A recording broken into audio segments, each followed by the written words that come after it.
Hello friends! Today we visit space for a long time.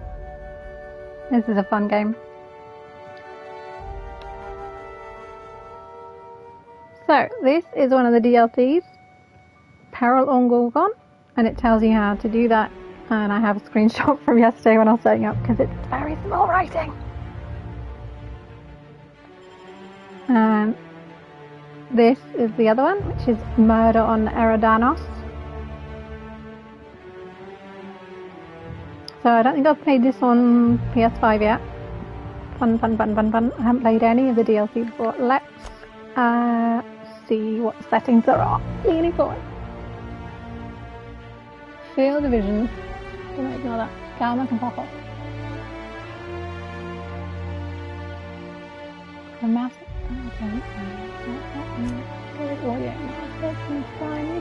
Music's really nice, so I'm going to leave it.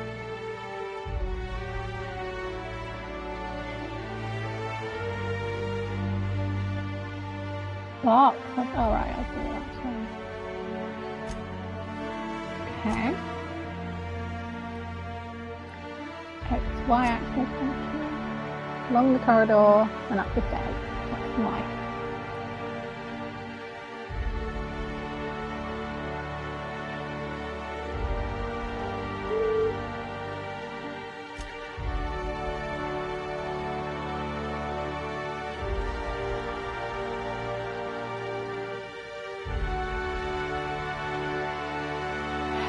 Fine.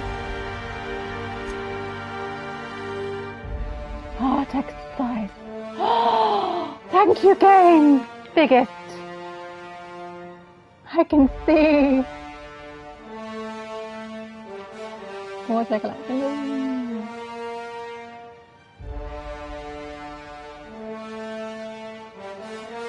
I don't really know what that means.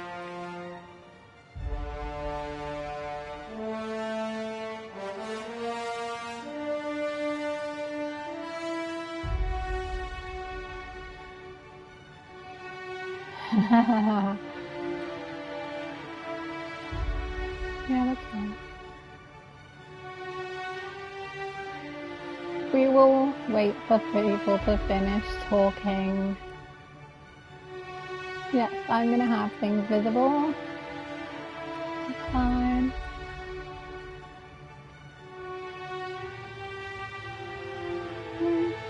Excuse me. Yes. Combat only, otherwise I believe we get confused. Right, I've remembered to switch phone on silent and any alarms off. Let's just do the same for iPad. I mean, I don't put alarms on my iPad. Okay, everything is done. Yep. New game only. So if you want to see the information on Peril on Gorgon, again, you just press square. I can read it properly now without having to look on the screen cap particularly.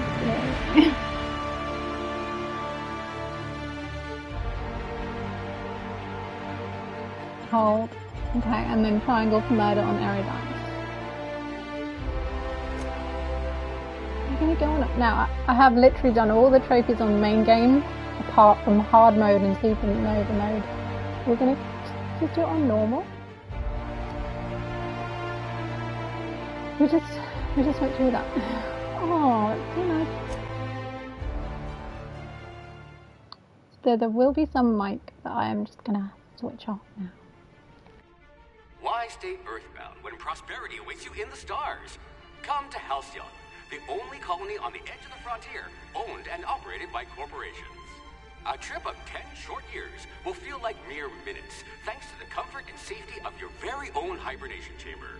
You'll wake up in a perfect society designed to maximize your productivity with guaranteed full employment. With only a minor term of service, you will become the master of your own destiny when you go out of this world to the Halcyon colony.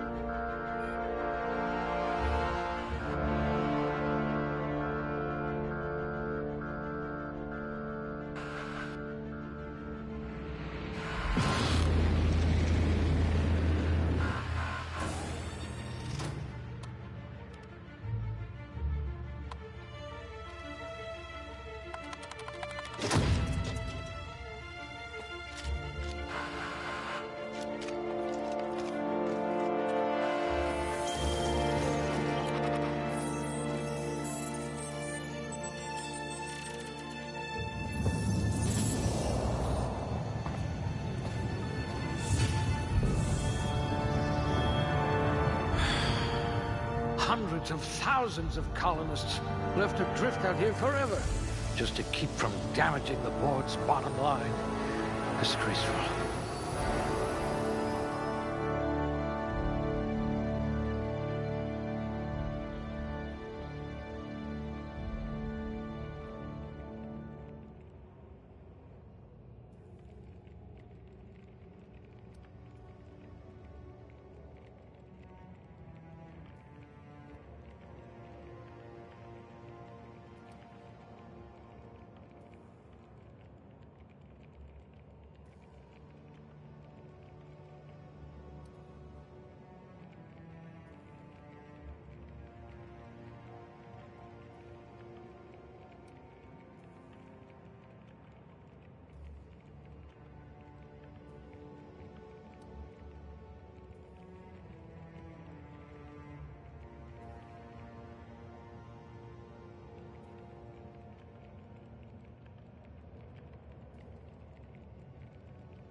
You are going to paint this system red, my friend.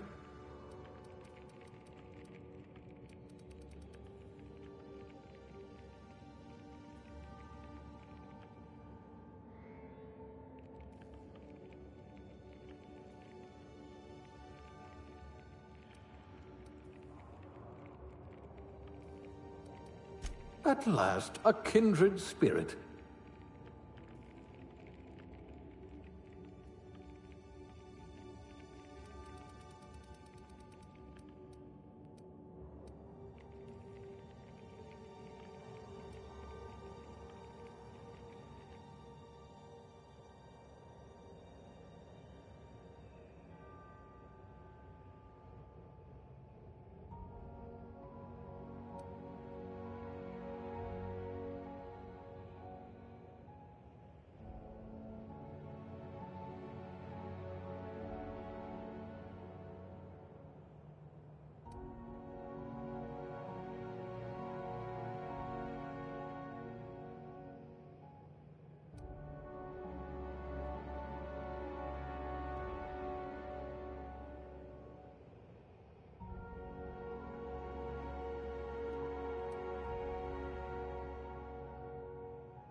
At least you know the value of money.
Looks to be your lucky day, my friend.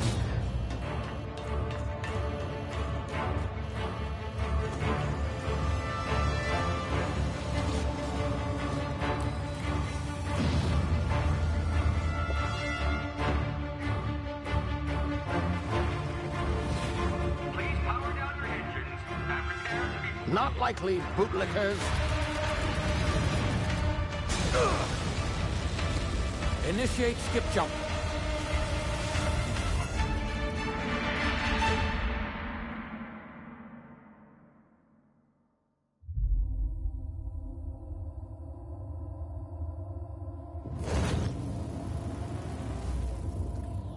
Status. Structural integrity down 25%. Power levels down 10%. Skip drive. Shit.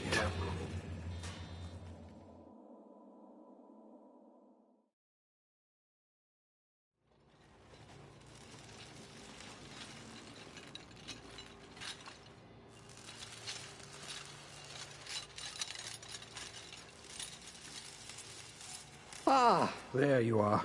Wondering what's going on, eh? Bit of bad news there, I'm afraid. Your colony ship was Inexplicably knocked out of skip space and forced to complete its journey at sublight speeds. This means that you and every other colonist on the Hope have been in suspended animation for 70 years, give or take. Normally, reviving someone after so long leads to some quite horrifying results. It's called explosive cell death, but it's really more of a liquefaction. Something wrong? Oh, yes, well, not to worry. I've pumped your body full of a special concoction I devised to keep you from dying so horrifically. Hopefully at all, but I guess we'll see, yes? Unfortunately, I used the last of my chemical supplies saving you. I know it's a lot to ask, but I must have your help securing more if we're to save the rest of your fellow colonists. I'd see it done myself, of course, but the board has a sizable bounty on my head. Now, my ship is inoperative, but I've managed to hire a smuggler to help you out. He'll be... Oh, I see we're in position. Good luck!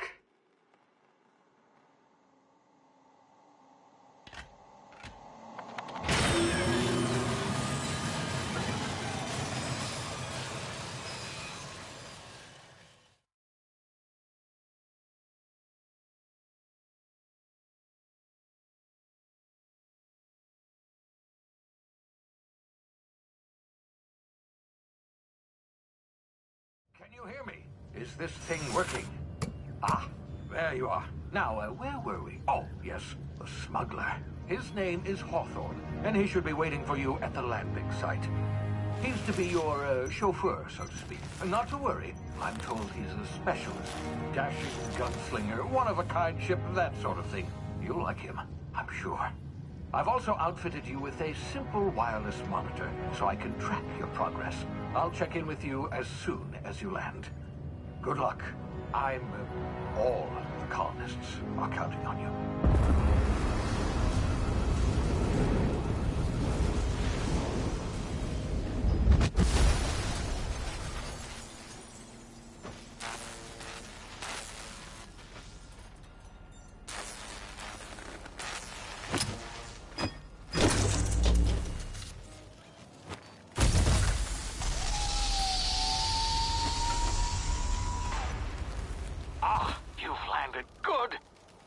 Hawthorne should be close by. What in law's name? Is that him? Oh, that idiot. I told him to plant the beacon and move away, not stand there holding it. Oh well, no sense in letting his ship go to waste. Hawthorne won't mind you taking his ship. Better you than the board, huh? Not sure I trusted the fellow. Might have gone after the bounty on my head. Shame about the whole squashing thing. Nasty way to go.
You've been frozen for a while. There's bound to be unforeseen side effects.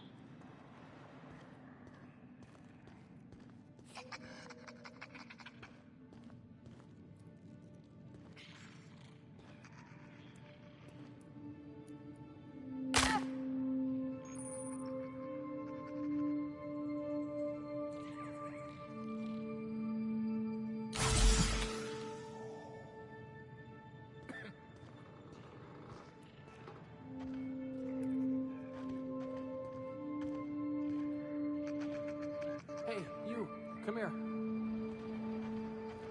You've tried the best now. Now try the rest. Spacer's choice. Oh, law, that stings.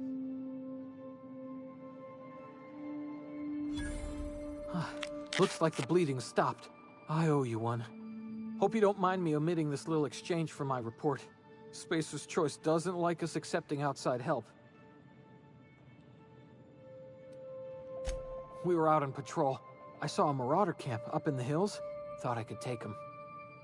Then my gun misfired. Right through my side. I mean, what are the odds of that, right? Just barely scraped by with my life. Crawled in here and blocked off the exit with those canisters.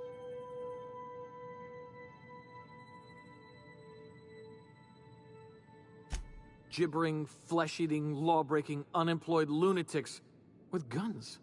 Some hullhead grounded their spacecraft out in the open. That's a real good way to attract marauders. See those canisters by the entrance? Marauders come sniffing around in here, and I can take them all out with a single shot. Not bad, huh? Yeah, okay. You look like you know your way around a gun. Got some spare ammo, not counting the bullet in my side. Here, you can have my saber too, for patching me up and all. All Spacer's choice weapons are now 30% less likely to malfunction. You've tried the best, now try the rest. Spacer's choice. Yes, nailed it that time. You hit your head or something? You're in Emerald Vale. We're a Spacer's choice community. Edgewater's a little ways down. Prettiest place in the Vale. Be sure to stop by a provisioner's for a can of our famous salt tuna. The Hope? Is that some sort of fancy new drug? Are you with Auntie Cleo or something?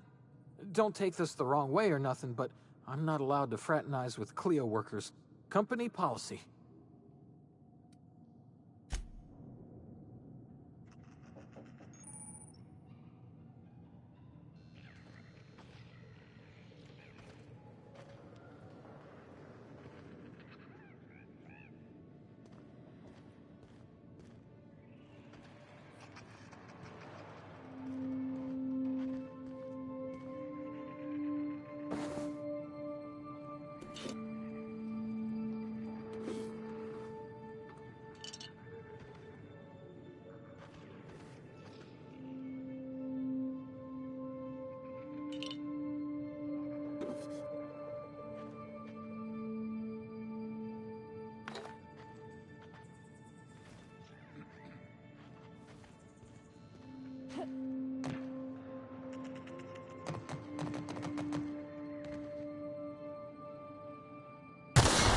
Damn it, my ears! Oh, what just happened? Can you hear me?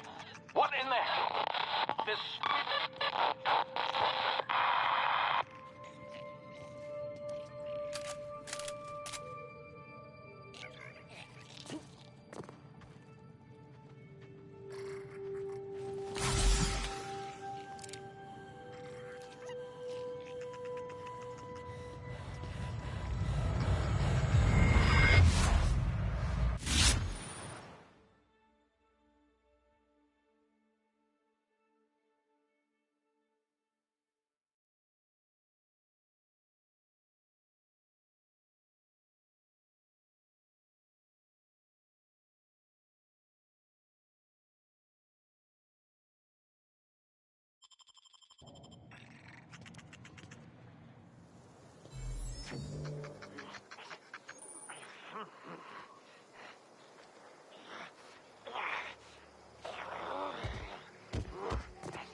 What in the blazes?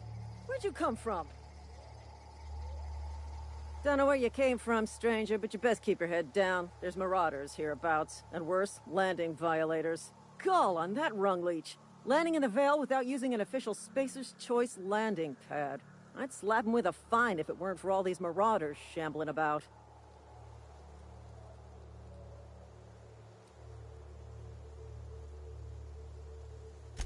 Really? How is he?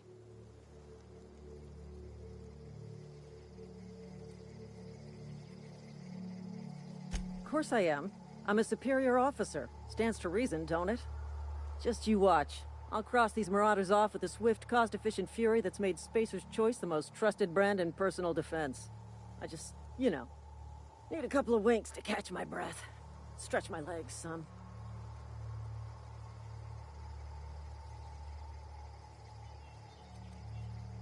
Seriously? But those marauders will... Ugh. You know what?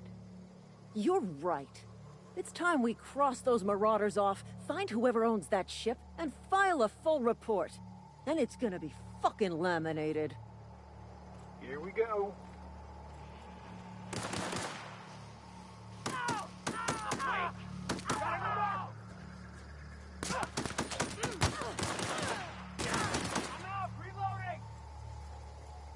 I just earned a fine bonus.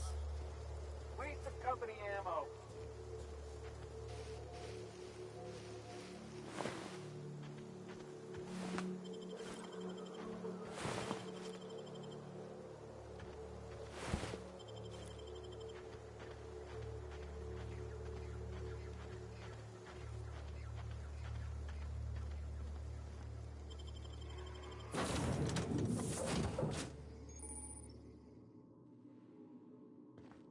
Please be informed that this vessel contains no valuable plunder. Smile for my surveillance device, Marauder. I am tracking your every move.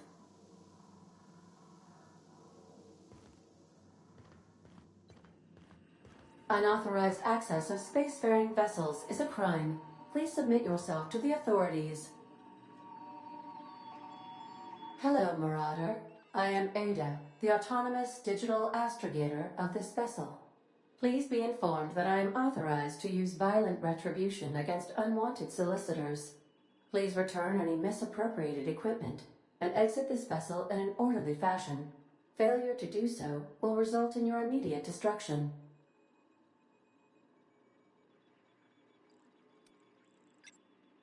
I detect an elevated heart rate, indicating dishonesty.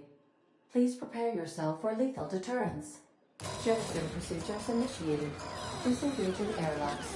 Preparing to eject all boarding parties in 5, 4, 3, 2, 1. You are still here.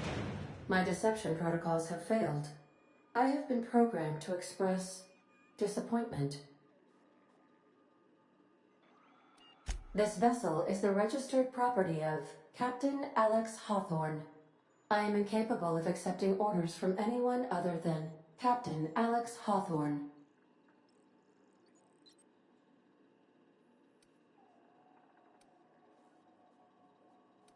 I understand. I will require some time to process this information. Thank you for your patience and for your honesty. I am programmed to take orders exclusively from Captain Hawthorne. If I accept your orders, then you must be Captain Hawthorne. Do you understand?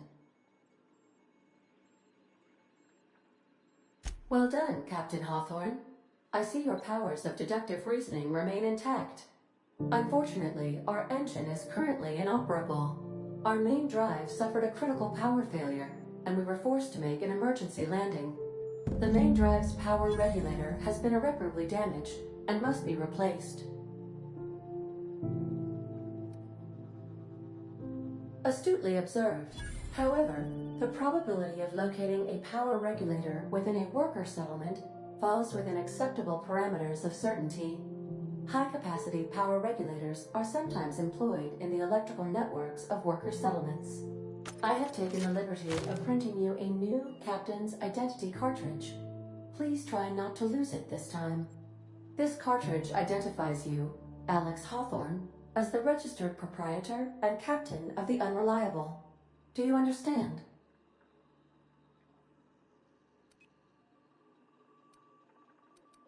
Best of luck in your search for a power regulator. Try to stay alive this time.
I suppose everything on the Unreliable belongs to you now, Captain. Help yourself. No, really.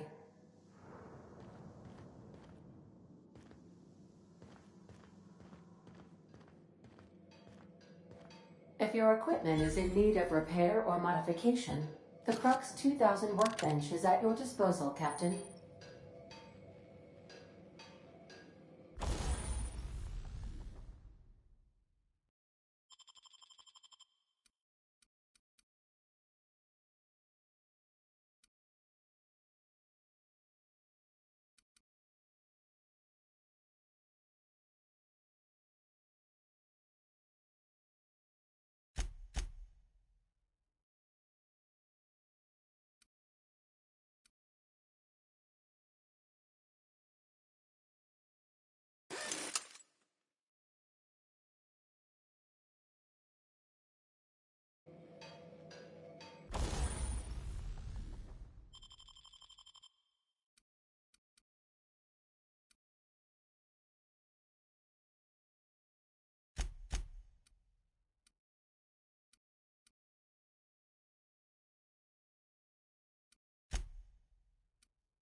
The ship's engines cannot be powered until a replacement regulator has been properly installed.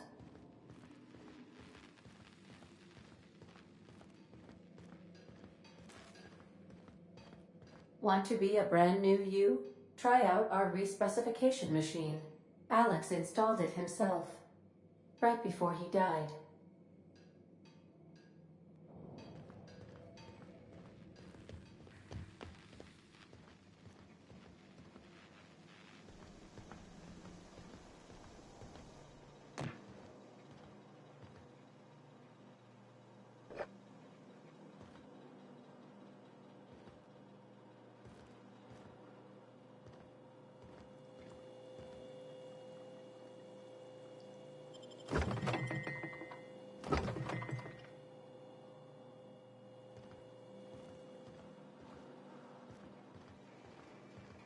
These surveillance devices allow me to monitor you constantly.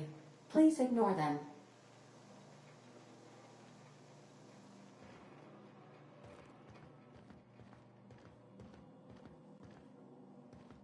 These are the crew's quarters. Alex preferred to travel alone, but he always had me.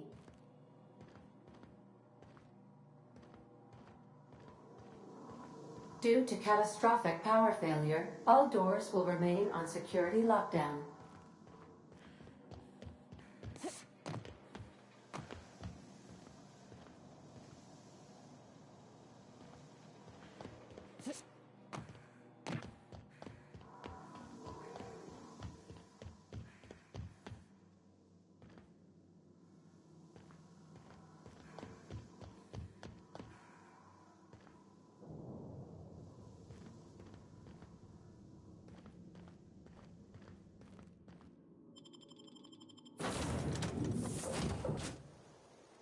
Say, this wouldn't happen to be your ship, would it? Because you sure walked in it like it was your ship. And if this ship is yours, well, ma'am, you owe Spacer's Choice a hefty fine. Afraid we gotta dock your pay.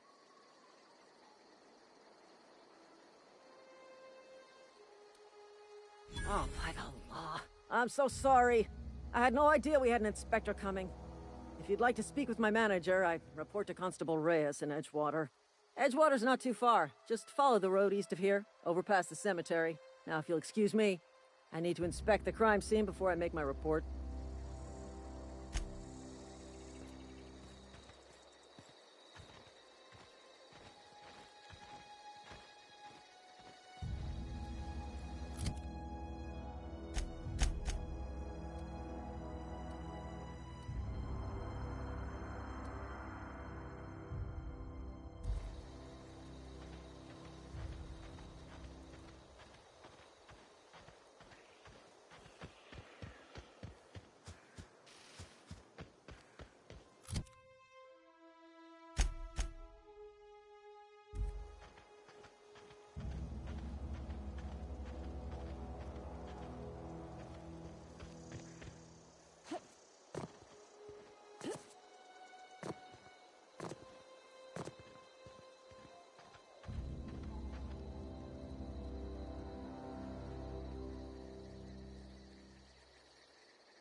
Thank the law. I've been requisitioning backup for months. Guess the boss finally came to his senses. You ever swung a truncheon? Let me see your rifling stance. I want to make sure you're up to snuff.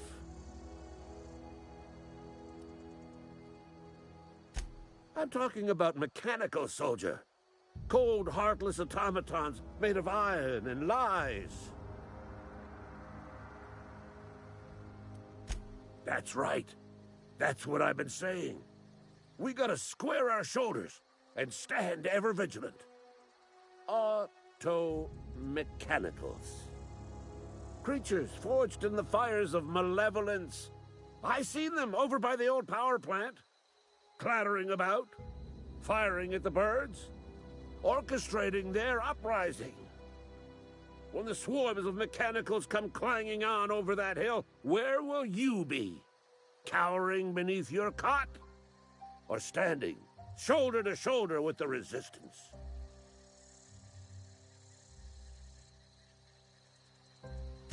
I've been gathering up a war chest over the years. Saw tuna cans, mostly, some Spacer's chaw, a few bit cards. I'll reward you for your aid. Enlistment fees? Yeah, I suppose. Wouldn't want to give the Resistance a bad name. They have sent a scout, prowling around the junkyard just behind our beloved town.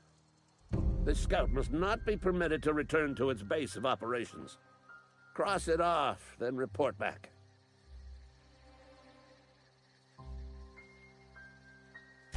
Mechanicals got a weak spot in their midsections. I think the technical term is, the blue glowy square thing. Go on. I'm Ludwig Miller, Associate Security Officer for Transportation. Officially, unofficially, strictly between you and me, I am the only thing standing between Edgewater and total annihilation. Go on. You ever seen the way a mechanical just stands there?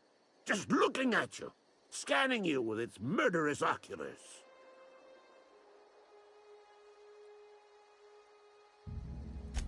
Mechanicals have been programmed to eliminate the human race. They've been programmed to replace us. First, they will rob us of our jobs. And once they have taken away our livelihoods, they will take away our very lives.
got my sights on.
You're safer inside the walls.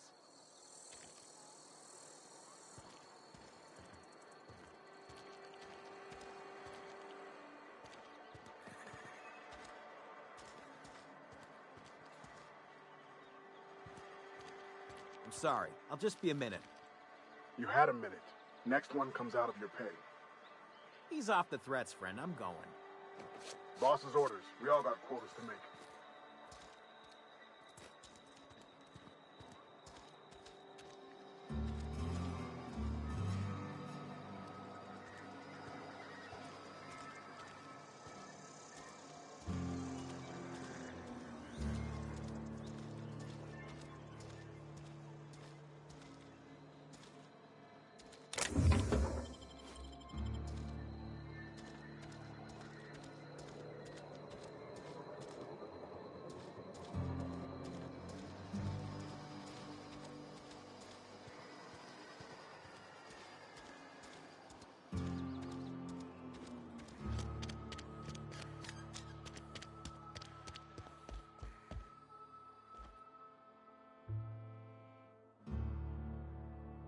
Talking to the good vicar always lifts up my spirits.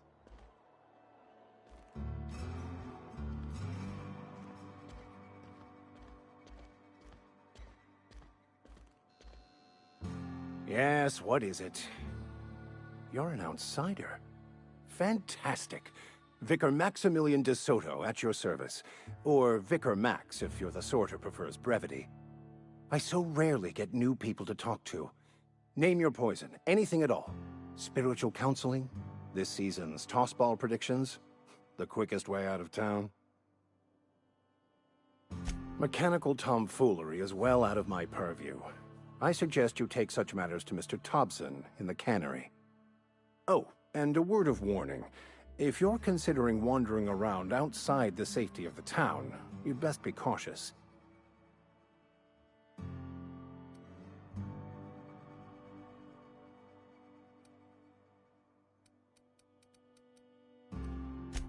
Marauders are about. Though if you are planning on venturing outside, I do have a proposition that may interest you. One of the reasons I transferred here was to fulfill my duty in hunting down banned heretical texts. I happen to know such a book is, as we speak, tainting a collector's library in Emerald Vale. However, the collector's residence lies outside the town's walls. My retrieval efforts have been thwarted by marauders who have overrun the property. Should you fare better than me, I'd pay a handsome sum for the book.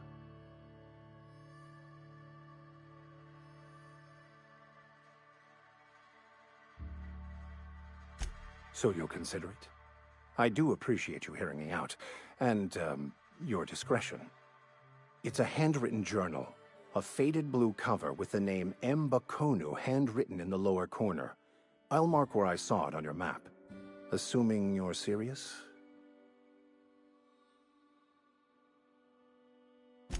Thank you. If you retrieve it, you can always find me here.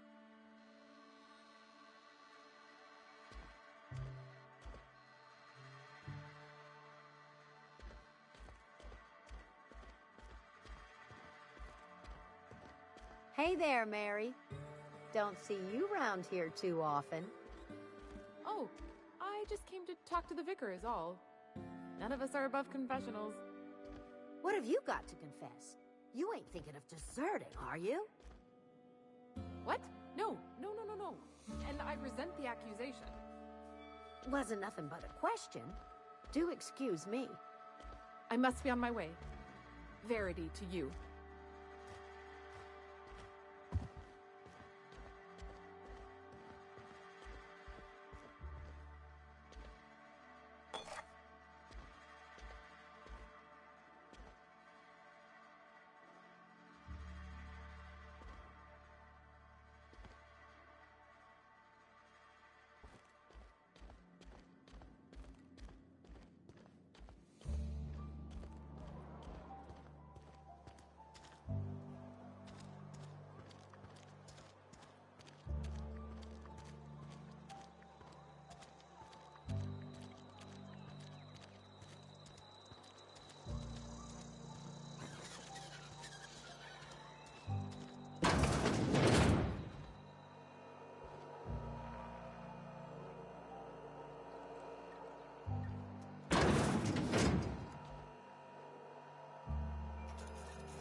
The grease monkey, Argo? I'm sorry, Mr. Thompson, sir. You asked why it's taking so long to fix. The answer's technical. Don't apologize. Just try using small words for me. The cans bust open in the oven because she's set to cook saltuna, which isn't what we've got. Mr. Thompson? I think there's someone here to see you. Focus, Miss Holcomb. You and I are still talking. Let's start over. Walk me through the process. Show me where it's going awry. Well, sure. It's, mostly on account of what we're feeding into the mechanism. It puts food in cans. We have food, we have cans. Why won't it work like we need? She's expecting saltuna of a certain size. We're filling the cans with... well, not fish.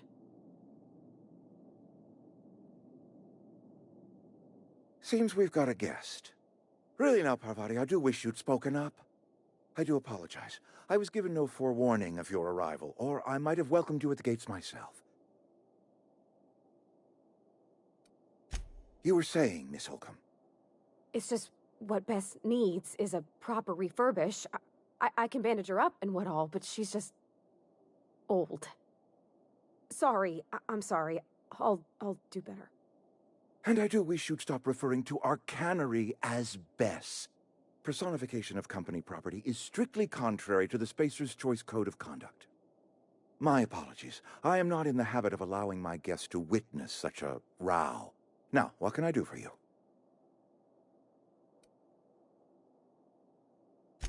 I'm Reed Thompson, Outpost Administrator. I cannot help but notice you are not in uniform.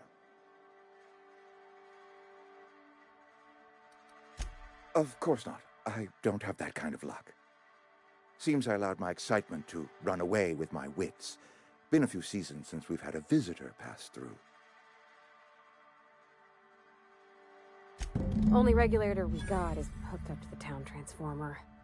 Mr. Thompson ain't liable to be keen on dismantling it. I beg your pardon. I am most emphatically not keen on any such thing. I can't let you have our power regulator. But I happen to know of another one. And I happen to know exactly how you may retrieve it without frying yourself in the process. Oh, yes. Saw someone put his hands on a regulator while the power was running. His legs were still twitching when we buried him. There's a power regulator in the old botanical lab. It's mostly abandoned, so all that power is being squandered. Go down to the geothermal plant. Reroute power from the botanical district over to us. Once their power's shut down, you can have their regulator and be along on your way. I was not entirely sure how to tell you this. The botanical labs are not legally inhabited, but there are people who live there.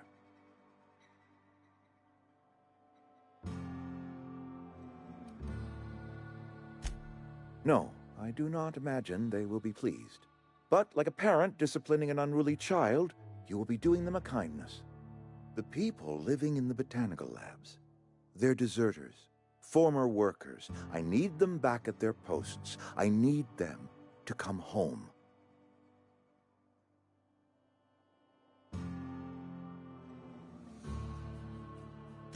My hope is that by cutting off their power, you will convince those deserters to come back to town. Before you go to the plant, I want you to stop by the botanical lab.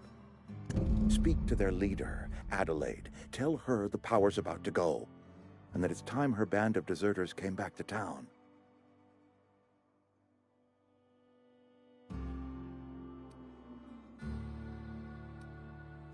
My dad told me all about the plant. Taught me all he knew. I could come in useful. I mean, if that's all right with you, Mr. Thompson. Sir.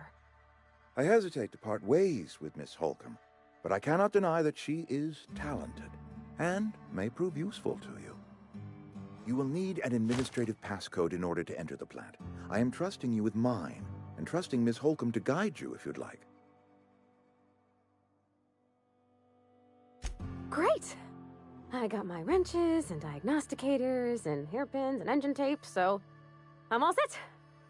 Well, I am glad to hear that. Best of luck to you, and thank you again for your help.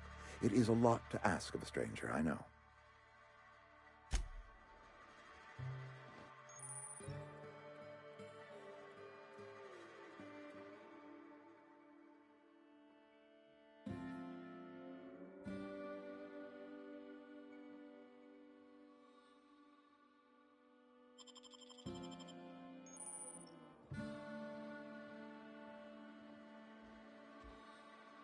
We better clear out of Mr. Thompson's office before we talk.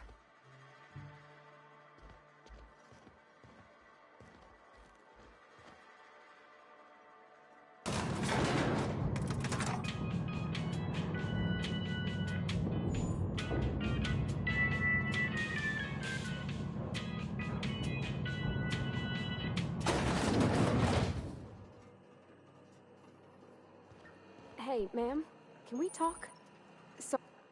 Sorry. you just want to get out of here. And you likely don't want to tag along like me. It's just, Mr. Thompson has his own view on matters, on account of it's his job and what all, but that's not the only side of the tale.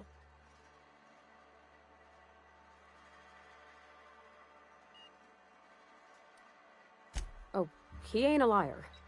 He believes every word he says. It's just, he doesn't always get where other folk are talking from. To Mr. Thompson, a person's a gear. It does its job quiet-like. If it squeaks or stutters, it gets replaced. The deserters are decent folk. I knew some of them before they left.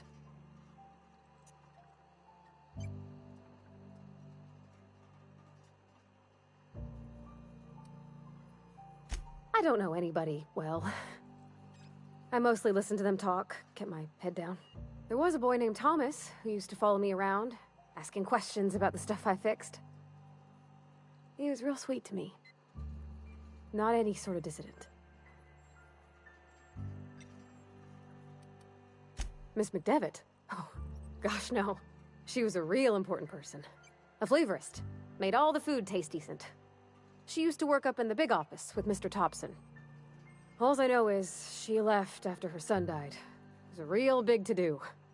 I could hear them both yelling clear from my own place.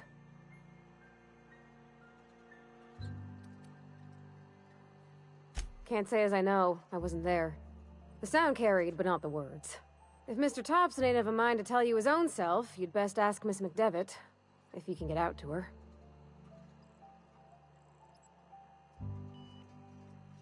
Life's hard here. Especially for them that don't fit in so well. We're one big Spacer's Choice family, but every family's got the one the rest whisper about. Mr. Thompson's aiming to take away their power. They'll have no lights to see, nor heat to cook. They'll be at the mercy of marauders, or worse. I think you should talk to the town's vicar about it. Max, his name is.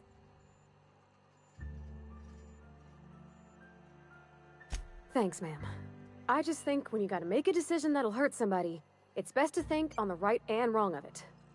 That's what my dad used to say anyways.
This is where the magic happens. Well, science. Hey, that's... I mean, if you need it, okay.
Sometimes I wonder what I'm doing with myself.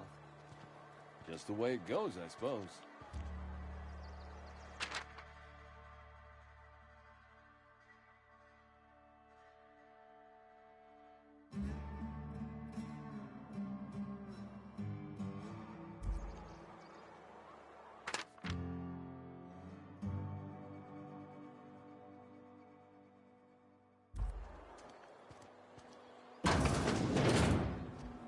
I've never actually been in here. Seemed scary from the outside. Welcome to the Spacer's Choice Constabulary. We are Halcyon's leading brand in frontier justice. The office is writing up promotion. Purchase 3 criminal investigations and the 4th one's free. As a Spacer's Choice constable, I am authorized to grant you legal authority toward apprehending wanted criminals. Know how to carry yourself in a fight? I've got bounties out for these 3 marauders. Cross them off and bring me their fingers. Just 1 per marauder, please. I'll dust off the old fingerprint roller. As long as your questions fall within the acceptable margins of curiosity.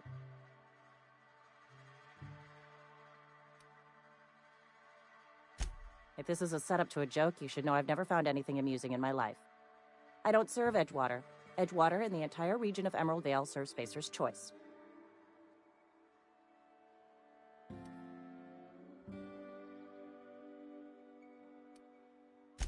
Spacer's Choice is a wholly owned subsidiary of Universal Defense Logistics, which occupies a seat on the Halcyon Holdings Corporation, also known as the Board. I must admit it bothers me that you don't already know this.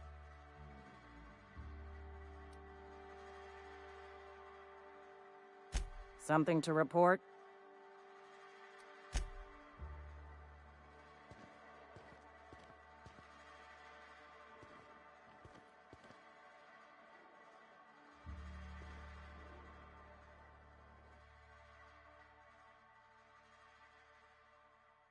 Conspiracy to commit conspiracy is nice.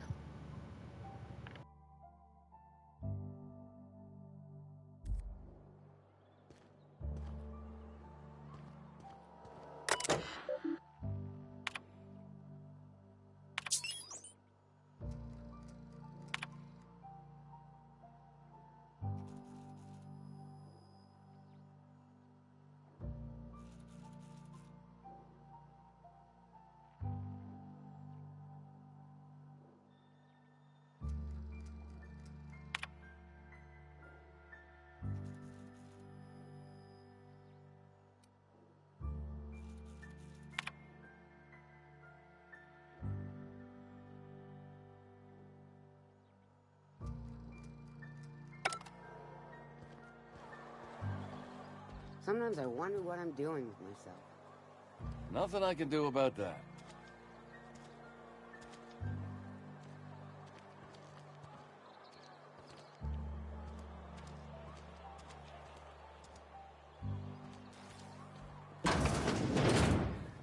Yes, Mr. Thompson. I'm fine, Mr. Thompson. Never been healthier. Whoa, did Mr. Thompson send you? Well, you tell Mr. Thompson I'll be right at my post. Tomorrow. Bright and early tomorrow. Because I'm definitely not plagued. As spry as a spring chicken. That's old Abernathy.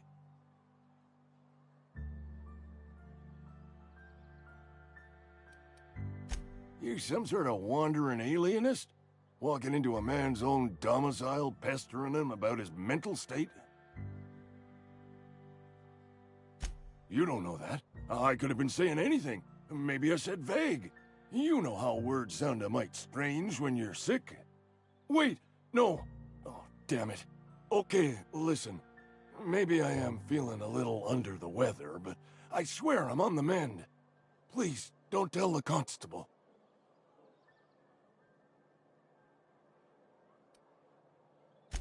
She'll toss me in the sick house. I would have confessed before the good vicar. Get some ablutions for my spirit. Just never found my courage is all. Hey, you're hale and healthy and possibly for hire, ain't you? Do a good turn for an expiring old man?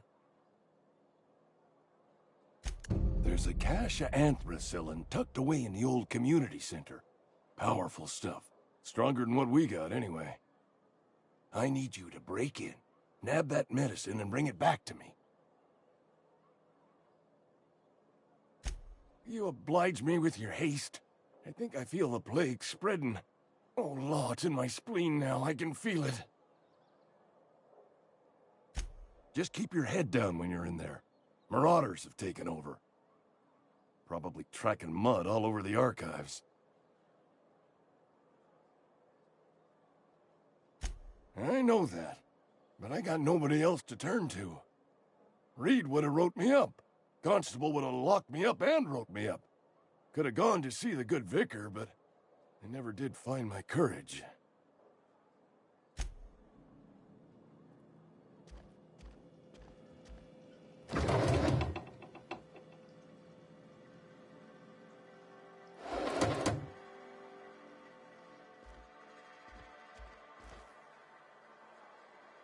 Now, she is lawful good, basically, so I can't remember if I'm allowed to steal in front of her.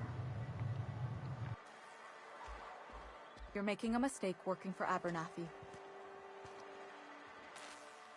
Excuse me. I'm Esther Blaine, Spacer's Choice Actuary. I overheard your talk with Abernathy. I hope you're not thinking about getting him that medicine. Abernathy is a well-known hypochondriac. Anthracillin is wasted on him. You're better off selling it to me instead.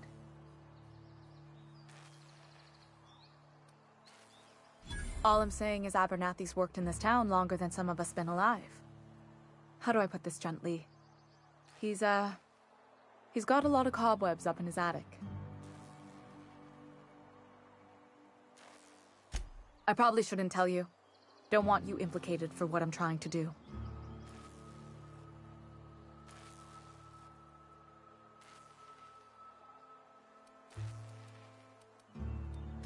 I'm doing right by the town, I'll tell you that much.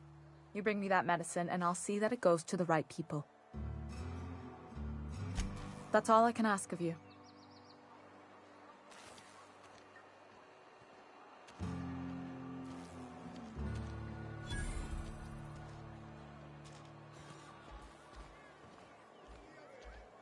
You're not a big drinker, are you?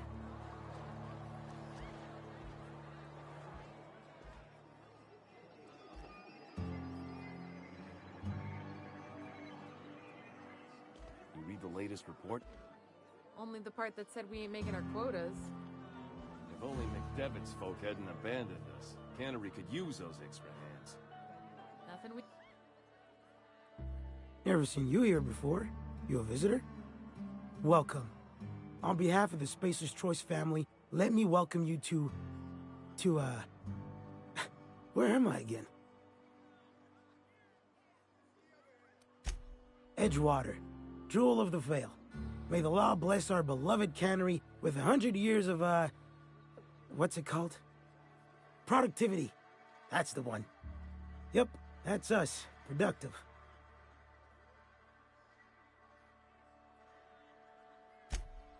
Oh, it's fine.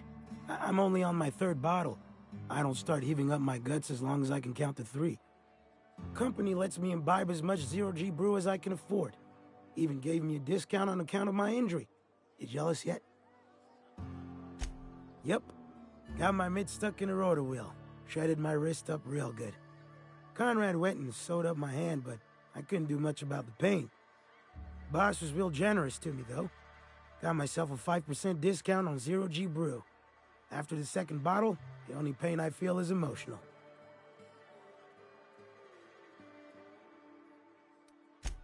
Hey, Conrad's a surgeon. Well, he's a barber. That's like surgery, but for your hair.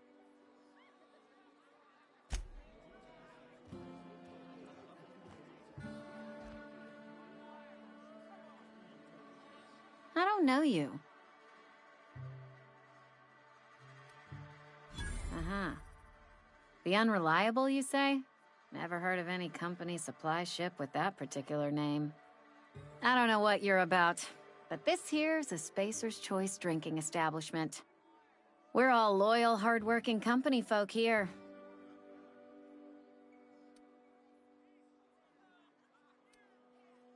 You really think so? That's kind of you. I've been trying to keep the floors clean. You got no idea how long it takes to scrub the tiles. Guess I misreckoned you. Sorry about that. I didn't mean to be curt. We just got some problems lately. I can get you a drink if you'd like. Gotta ask you to enjoy your beverage within the premises, though. Can't risk you bringing a drink over to those deserters. You understand.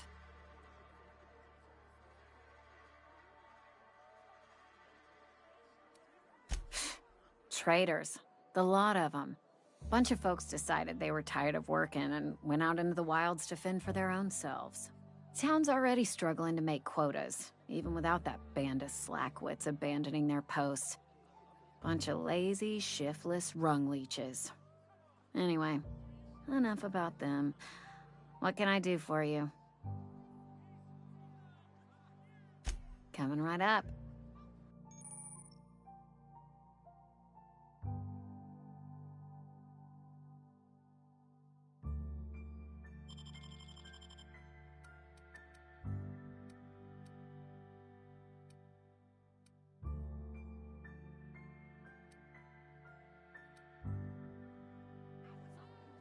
Oh, I almost forgot. I'm contractually obligated to recite company slogans to any visitors.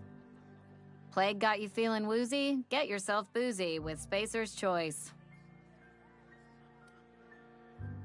Go ahead.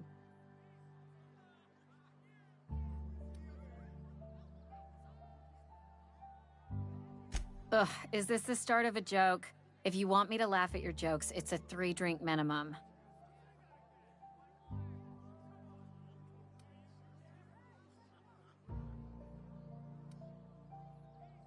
Look, I don't know what you're blathering about. If you took a blow to your skull, you really should settle down with some zero-G. Anyhow, whatever happens outside the walls is not my business. Only deserters and marauders wander out there, and I cannot tell you which I revile more. My world is these 4 walls, that door, and a row of mugs that need cleaning. Let me make something clear. Spacer's Choice has been real good to me. The town's been real good to me. I start gallivanting around outside the walls, poking around in places I shouldn't be, learning things I've got no right to know. People will talk. Won't ever catch me asking about the world outside. Else the town's gonna say Amelia's gone soft. That Amelia's pondering desertion. I don't want that.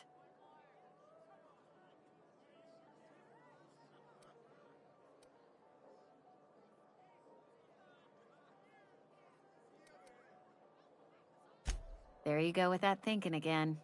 Didn't anyone ever tell you it's dangerous? I've said enough. People come here to drink their problems away. If they wanted to face their problems, they'd go see our vicar. I don't see how that's any of your business. Will there be anything else?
Keep your distance, friend.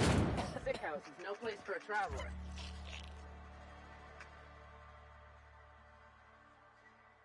I appreciate the company and all, but you really ought to leave. You don't want to be seen around me. Because I'm sick. You don't want to associate with people in the sick house. We're not worth your time. I'm in about as much trouble as I can be. No reason you ought to be tarnished by association. People are gonna talk. Figured it was obvious. I got sick. Couldn't get better on my own. Got moved here for everyone's sake. Maybe you don't know this, but there's a real simple reason you don't talk to the plagued. You don't want what we've got. Don't. Please. I could get into a lot of trouble. That's kind of you to say, I suppose. But I don't need help. What I need is to understand my own folly. Company always tells us, weak spirits lead to weak bodies. If I didn't want to fall sick with plague, maybe I should have worked harder. Maybe I should have taken more pride in my work. I really wish you wouldn't say those sorts of things. I told you once already. People could be listening. I'm feeling a touch faint. If you don't mind, I'd like to be alone for a spell.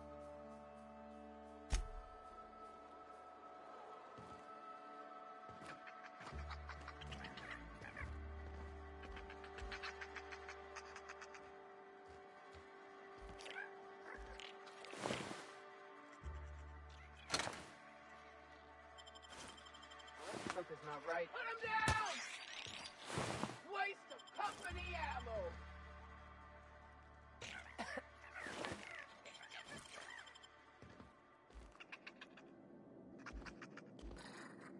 Huh? Open fire! I just earned a fine bonus! What was that? No prisoner!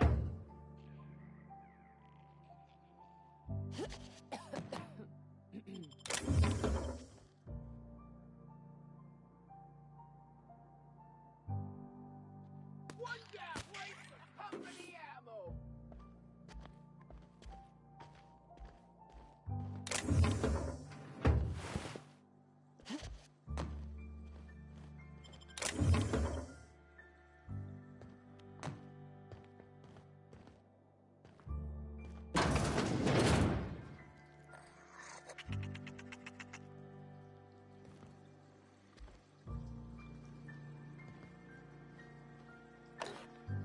Hey, I saw that! What do you think you're doing? Carry on.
Had your rations yet? I'm not allowed in here. Not since the vending machine incident. Holcomb, got my eye on you, girl. Miss Holcomb ain't allowed in this establishment. Not since that little incident. Ask her if you care. I'm running a business here. I won't touch anything while we're in here, Mr. Moreau. I promise. Go right ahead.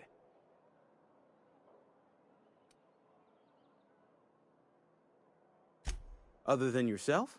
Definitely the vicar. Don't get me wrong. He seems a decent man, cut from church cloth, knows his scriptures. But there's something about him that bothers me. Like he's not one of us. Sometimes I suspect he doesn't even want to be here. Plague? I don't know anything about a plague. We are the very picture of hot-blooded physical vigor.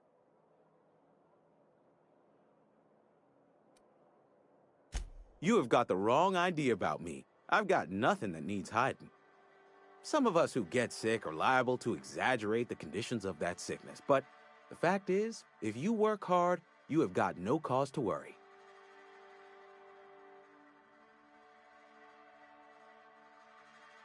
Survival of the fittest. It ain't just the law of nature, it's company policy.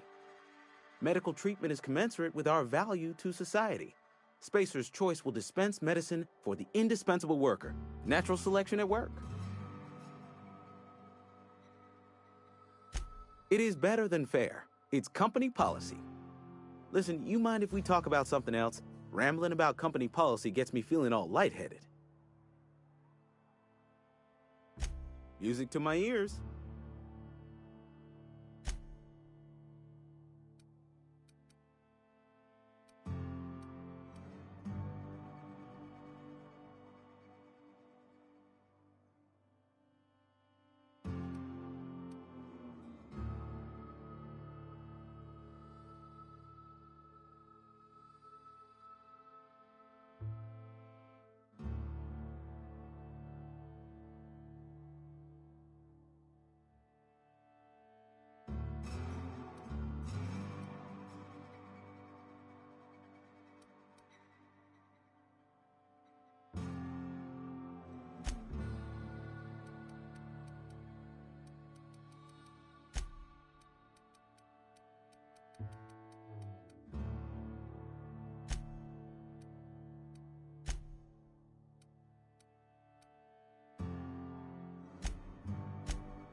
Another day at the cannery.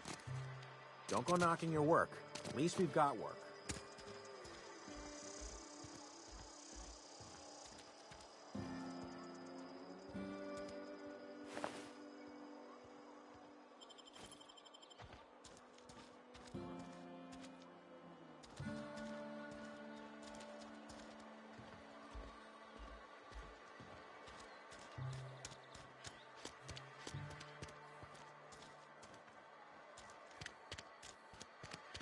If you're falling sick, I don't want you near me.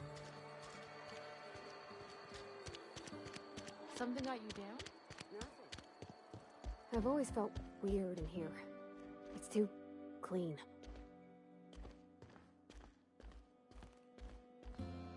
Any progress on that matter we discussed? Ah, Miss Holcomb. How rare to see you out. And with a complete stranger. Curious. This here's Vicar DeSoto. He's always offering spiritual counsel to those that need it. Thank you for the kind assessment, Miss Holcomb. I admit, I've been quite interested to make our outsider's acquaintance. Please get it.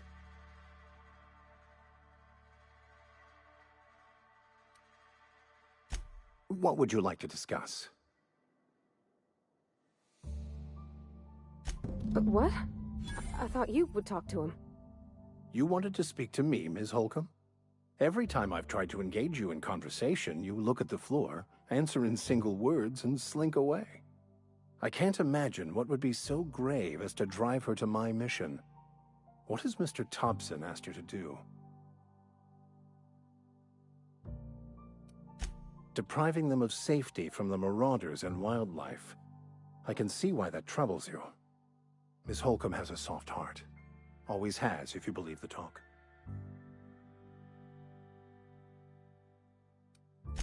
They rejected the order of society and live beyond the walls so thoughtfully provided by our Spacer's Choice patrons. Does that strike you as a responsible life choice? Assuming your goal is to save as many as possible, then you should bring everyone together. Send the power to Edgewater and convince the deserters to return to the fold.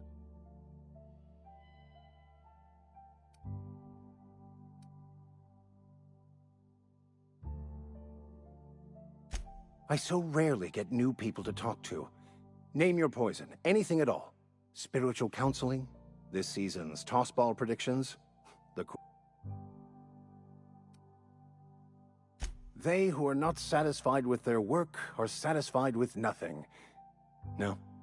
How about, work fortifies the spirit. True exhaustion awaits idle hands.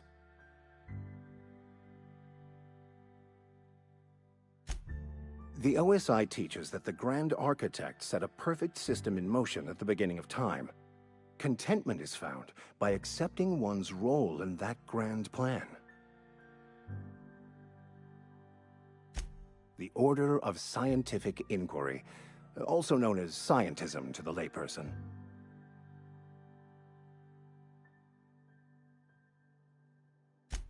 You don't talk to the Grand Architect. Once the universe was set in motion, it stepped back. It has no concern for us.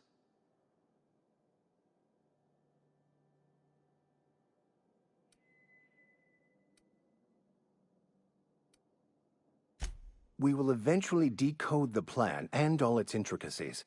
Once we are able to deduce the properties of every particle in the universe and its trajectory, we will know everything. The future, the past, each person's place within the plan, all will be laid out before us, removing struggle and bringing peace. No one will ever need question their path again. Some even believe this ultimate knowledge will unlock mankind's true potential, and we will all become akin to grand architects ourselves, after a fashion.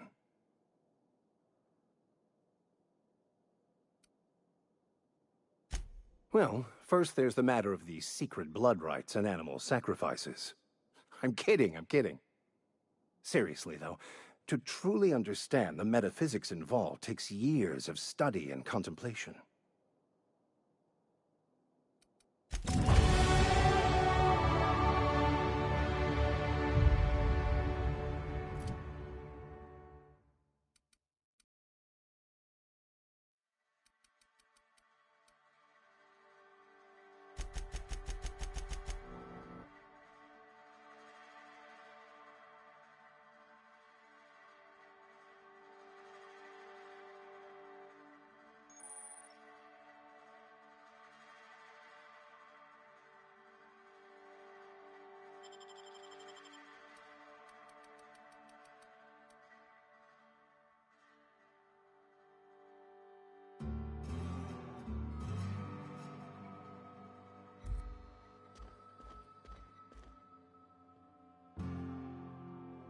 I'm going.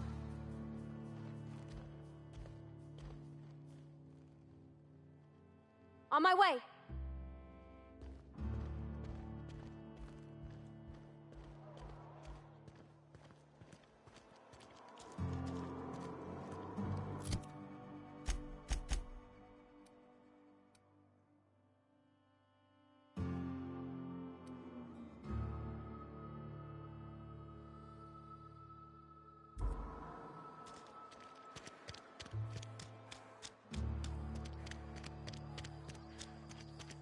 Something got you down?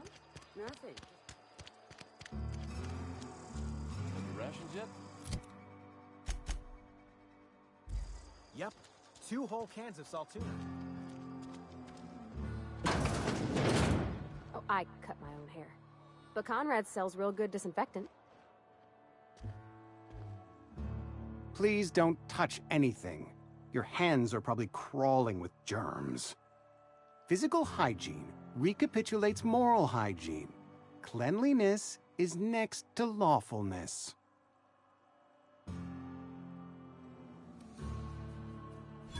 No, thank you. That's quite all right. I've seen enough body parts in my line of work. I'm Conrad. You will report to me if your hair fails to meet Spacer's Choice aesthetic standards. You will also report to me in the event of your death, whereupon I will clean and prepare your remains for interment. Burial, in the unfortunate event of a fatality. It's what a barber does. We make you presentable. Go ahead. Edgewater has been good to me. I consider myself privileged to work here. I am never wanting for work, not since the plague started. The plague's come at us with a vengeance this year. Lost 6 workers in as many months. I wouldn't call them good workers, mind you. If they were any good, they'd have been treated. Still, it is a shame. Fever, chills, fatigue, aching, vomiting, an excess of phlegm, a tendency towards belly aching. Whatever it may be, I have developed my own palliative. Boiled canid liver and a splash of ethanol. Company policy, friend. We don't have enough medicine to treat all of us, so we treat the best among us. We're a sensible people.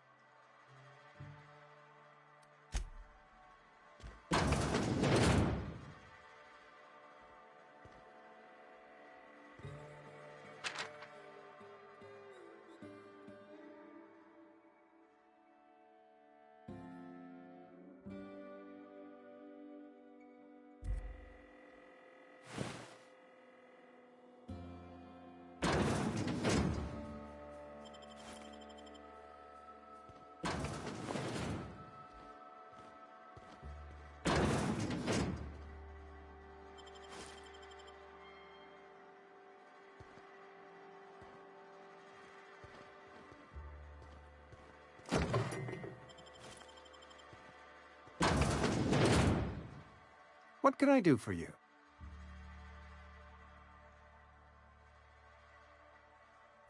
Oh? Am I in the company of a fellow doctor?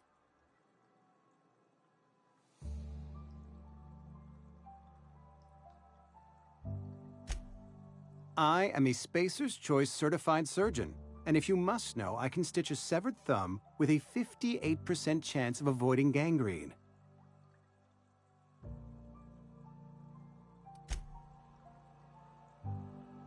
What can I do for you? Go ahead.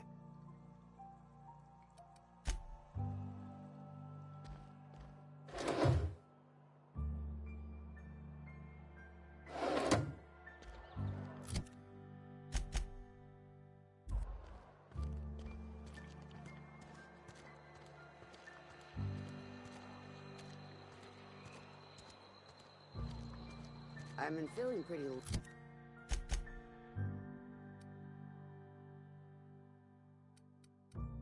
these days. I know how you feel.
Hey, Miss Parvati. Come for a visit? Not today. Just helping this lady.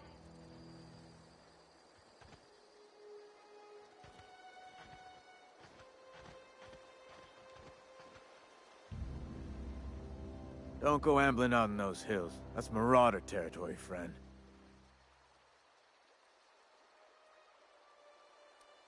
Your pod? What are you on about? You take a bruise to the cranium? Ain't safe out here.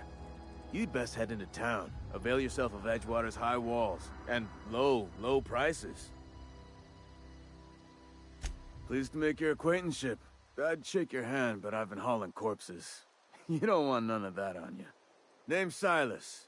Junior in humor for the town of Edgewater. We're all part of the Spacer's Choice family. Is this Charles from RDR2? Got a knack for being discreet-like? There's money to be made, long as you keep your nose clean. Edgewater is a company town, board-owned and operated. That includes the cemetery. None of us own our grave sites, we rent them from the company. Renting means money. Money means paperwork. Paperwork means signatures. Some of our families become a mite delinquent in paying their dues, you see. 4 workers still haven't paid up. Phyllis, Conrad, Ludwig, and Martin Abernathy. He's a special case. You may want to twist his arm a little. He just is. Look, I don't want to get into it. Just make sure he pays up. Conrad's got a barbershop in town. Phyllis works at the cannery most hours. Abernathy... I ain't seen him in a few days. His domicile is near the cannery. You'll find him in town. All except Ludwig, that is. He's over by the landing pad.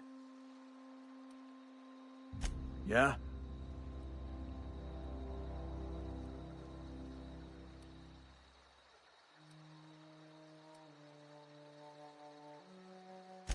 Hang on, I'm doing some math in my head. 20, 30, carry the 1... all my life? Work's been real good to me. Fresh air, exercise. Only problem's the paperwork. Can't get anybody to pay their gravesite fees.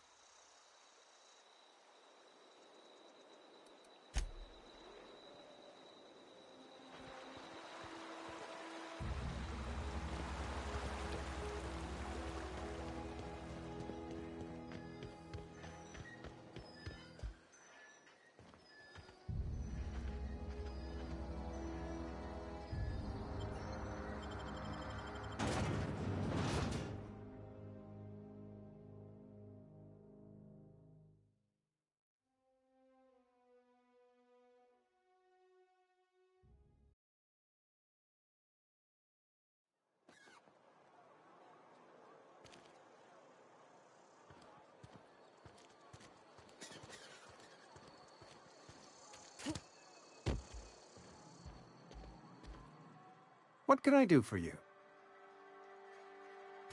Ah, gravesite fees. Silas and I had talked about this at length. I thought I'd made it clear my pecuniary situation precludes the necessary restitutions. As broke as pie crust, friend. Bitless, indigent, destitute. I simply cannot afford it. I am a blemish on the prosperity of our fair settlement. When I expire, I expect Silas to toss my body into a ditch.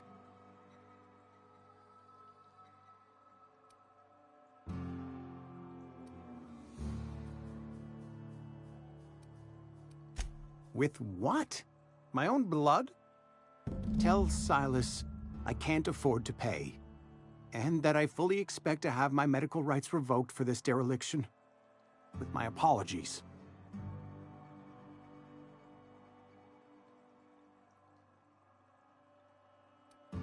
Not a bad idea.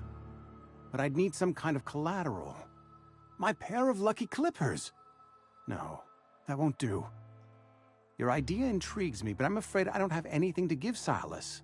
I'm open to suggestions. You know about Eugene? How? Then, you know Phyllis suggested selling off Eugene's gold teeth. I didn't approve of the idea then, and I don't approve of it now. Eugene's golden teeth were a family heirloom, representing 3 generations of poor dental hygiene. He took them to his grave. That's unthinkable. Eugene's body and all rare earth minerals contained therein are solely the property of Spacer's Choice. I can't ask Silas to dig up a man's body and pry a few teeth loose from his jaw just to pay my bills. Can I? Are you asking rhetorically? Because if you're being serious... Ugh, gross. Desperate measures, Miss Holcomb. Desperate measures. I'm going to have to ask Silas to dig up those teeth.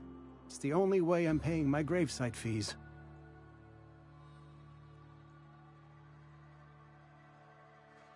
I'm sure that I have no other choice. Here you are.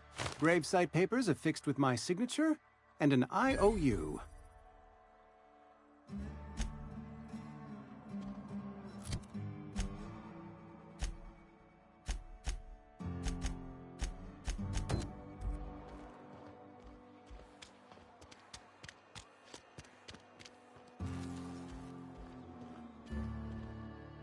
You wanna mingle, go try the can... Silas knows, doesn't he? That's why he sent you. That's why he wants me to pay up. He knows. Look, I got my gravesite fees right here. See? I'm good for my word. Get me that medicine, and I'll see to your payment.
You the new worker?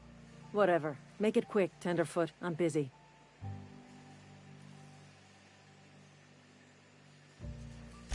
Shit. Silas still on about that. Here, take the fees. I'd appreciate it if you didn't tell Reed I was late on my payment. Because they're not my fees and not my gravesite. Guy I worked with shot himself. I paid the bill.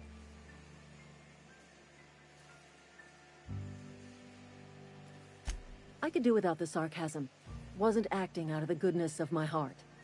Law requires delinquent gravesite fees to be paid by the deceased party's closest living relative, which meant me. Shame, though. Eugene was a good worker. Woke up one morning and put a round through his upper story. Can't imagine why. The kid was doing all right at his desk. We all thought he was an upstanding receptionist. Just between the two of us, I'm pretty shocked his weapon didn't misfire. Spacer's Choice handguns aren't the most reliable. Eugene wasn't family. Yeah, I was the closest living person relative to his body at time of death. I'm the one who found him, you see, so I pay the fines. Suicide's a crime. The legal term is irreparable damage to company property. What Eugene did to himself was vandalism.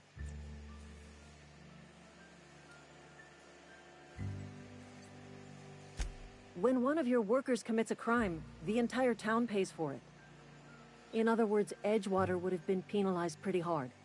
Whatever Eugene was worth as an asset, we would have had to pay out of pocket to Spacer's Choice.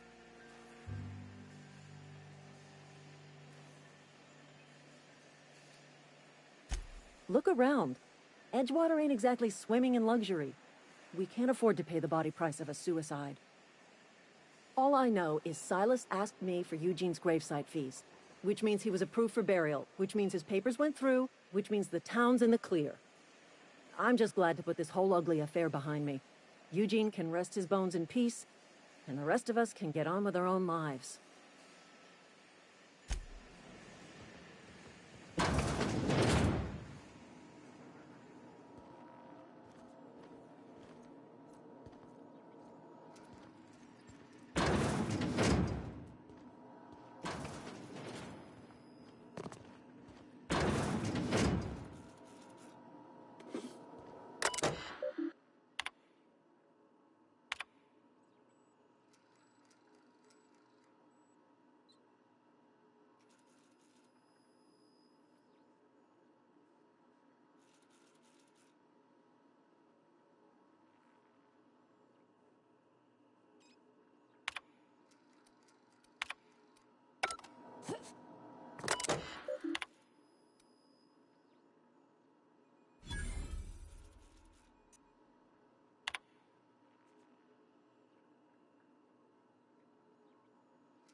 I was little, we'd get freighters in every Sunday noon. Now they only come but once a month. Bring us honor, soldier. I told Silas I'd pay my dues if he agreed to join the resistance. Guess this means he's finally heard the calling.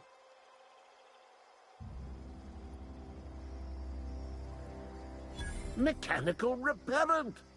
A stroke of inspiration from the law itself. Here, I've been saving up a couple of bits for just such a project.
You're fast.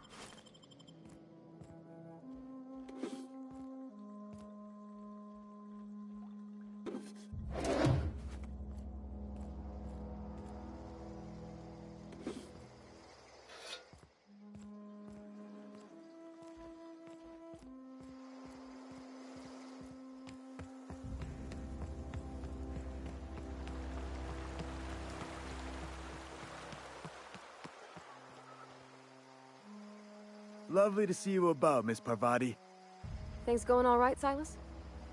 Been keeping him careful and true, miss. Best to ask her yourself. My dad's buried here. Silas watches over him when I can't leave the house. Oh. Well, thanks. Something I can do for you? You run into any trouble?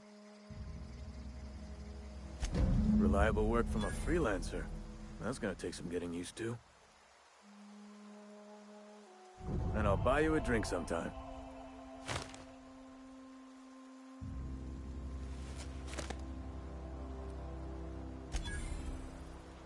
Grave digging's a fine profession.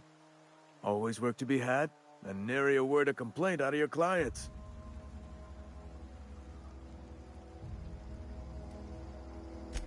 Yeah? What about him?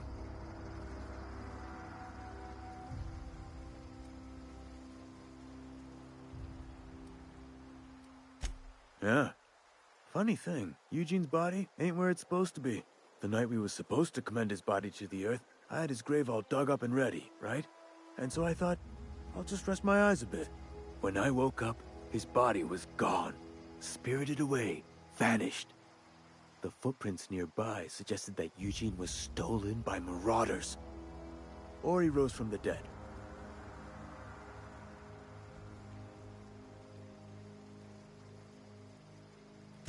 Let me know if you find anything.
Nah, he ain't no threat.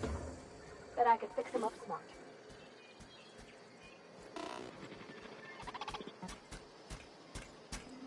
Searching for repair bay. Error. Navigation systems failed. Unable to comply. I could probably fix that.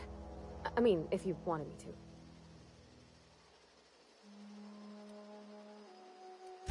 to. Yep, I see the problem. His nav mod got dislodged. Must have taken a tumble. Just gotta give it a good push and wait for the click. There we go. Jeremy's good as new. Well, new by Spacer's Choice standards anyhow. His name's Jeremy, by the by. Navigation systems operational. Optimal path toward repair bay detected. Initiating self-diagnostics.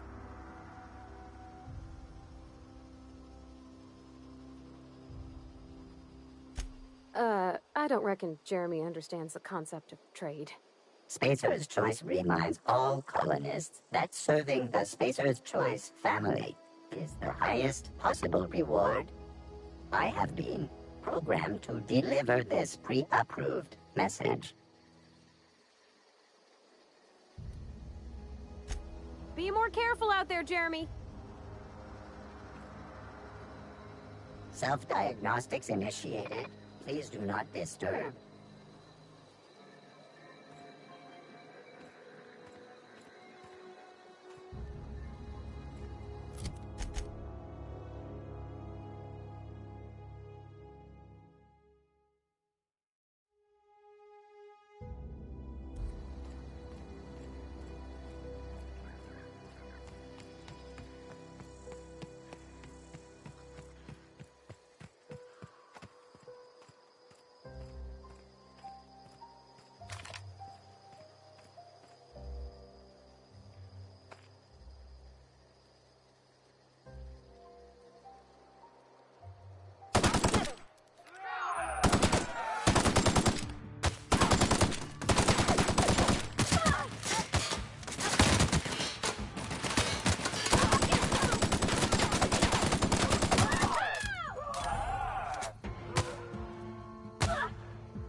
Yeah, I tried to zoom in as if we were in Dishonored.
Can I not sell yet?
I've got some time. Thanks. I'll see to it that this medicine gets to the people who need it. Here, something for your trouble. Nothing personal, but I hope we never do business together again. Don't want to make a habit of consorting with smuggler types.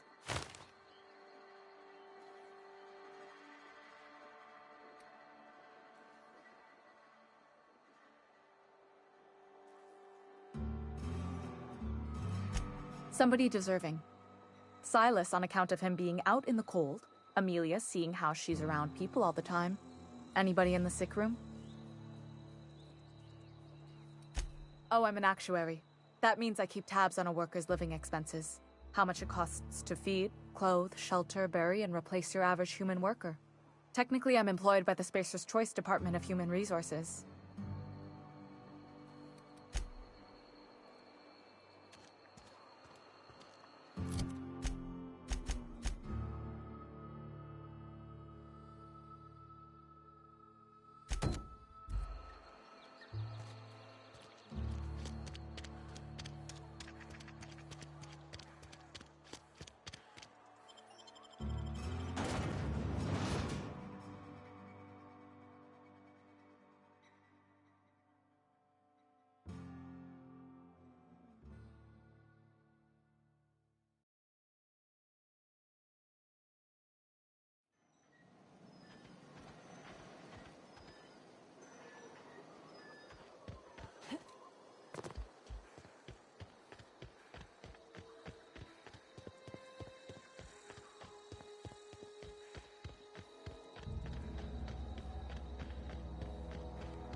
Bring us honor, soldier.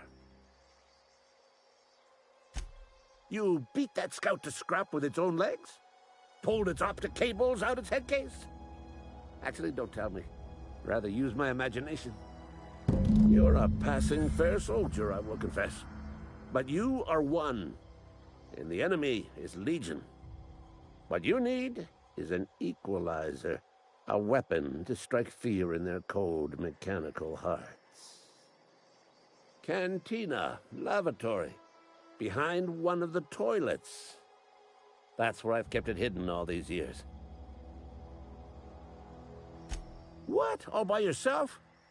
I could have sworn I hid that bundle safe from prying eyes. Give it here. Feast your eyes, soldier. This here's a genuine Spacer's Choice injury customizing unit, designed to deliver a lethal blast of electrical discharge.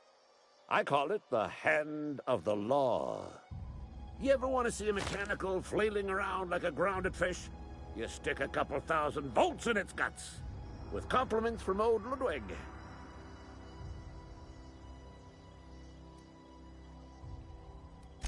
Fun. This ain't some quarterly performance review, soldier. Ours is a grave and sacred duty. Time's come for you to journey down into the black heart of the enemy's camp. I'm talking about the old geothermal plant. Unfortunately, the old plant lies outside my board-given jurisdiction. You'll need to get a passcode from the boss, Reed Thompson. Something about the way he said some of those words makes me think he's the guy, oh my god, the guy from Dishonored that we're just about to go into the house of. His voice is in the robots. He said something.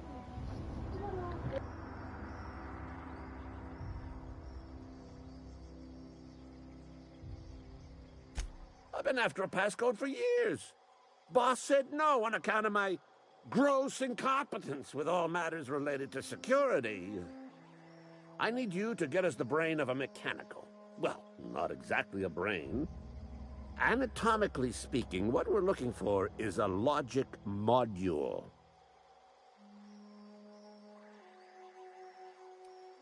There's the rub. If a mechanical breaks down, the logic module fries, so you can't rip one out of its corpse. You're going to have to find an intact model somehow.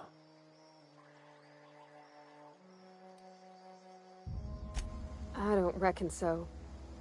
I work with gears and pistons and such. Stuff you can put hands to. Computers and mechanical brains are outside my ken.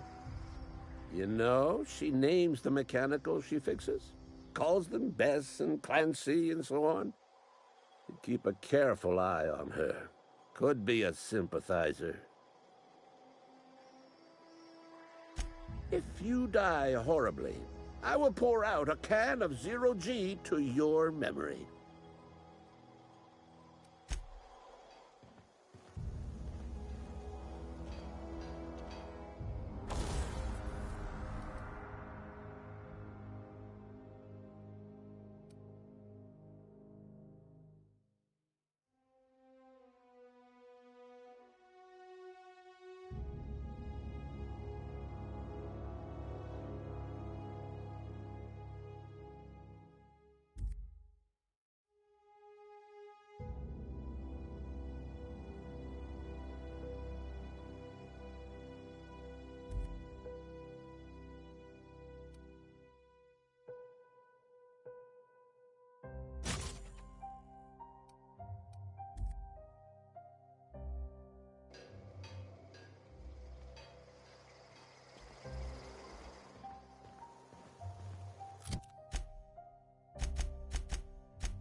Clever.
Another day at the cannery.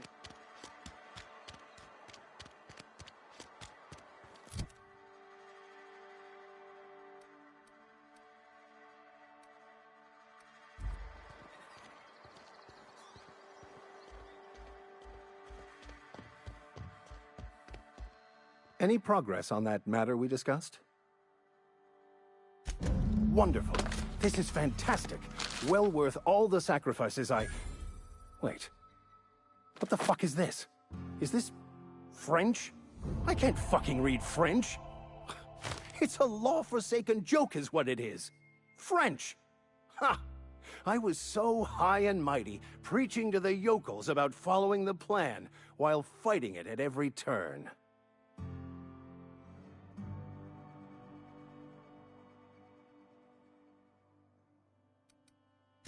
I've spent my life searching for the keys to unlocking the secrets of the universal equation that underlies the plan. I had hoped this book held some of those answers. I became so desperate, I even got myself assigned to this plague-ridden backwater to find the damn thing. All the time and suffering I've spent. Wasted.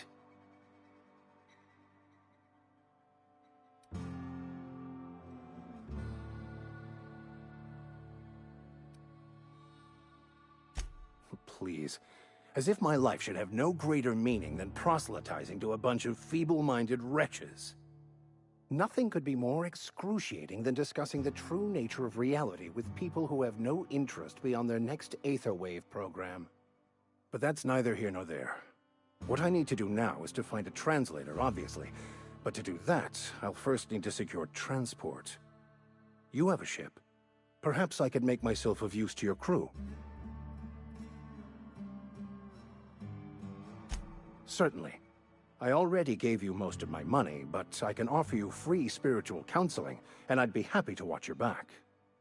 I'm pretty handy with a tossball stick, or any blunt instrument, really. I'm also a passable gun hand, if it comes to that. I can usually talk my way out of conflict, though. Oh, I'm fairly competent at hacking computers as well.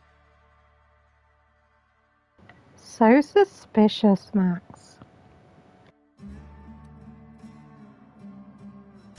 Well, understanding computers is, though I admit I took it further than most. And I was quite the 32nd back during my seminary days. Left many an opponent bleeding on the field. Fantastic. Let me get my things in order and I'll catch up with you. Edgewater's gonna miss you. Folk here always had good things to say about their vicar. Thank you, Ms. Holcomb. I'll be glad for the change of scenery, and to leave this place behind. I shall see you on the ship, Captain, whenever you're ready to leave Emerald Vale.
Something got you down? It's not the best choice, it's Spacer's choice. And before you ask, I'm all out of deluxe salt tuna. All I've got is gourmet. Music to my ears.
Your rations yet?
don't know anybody who ever came out this far.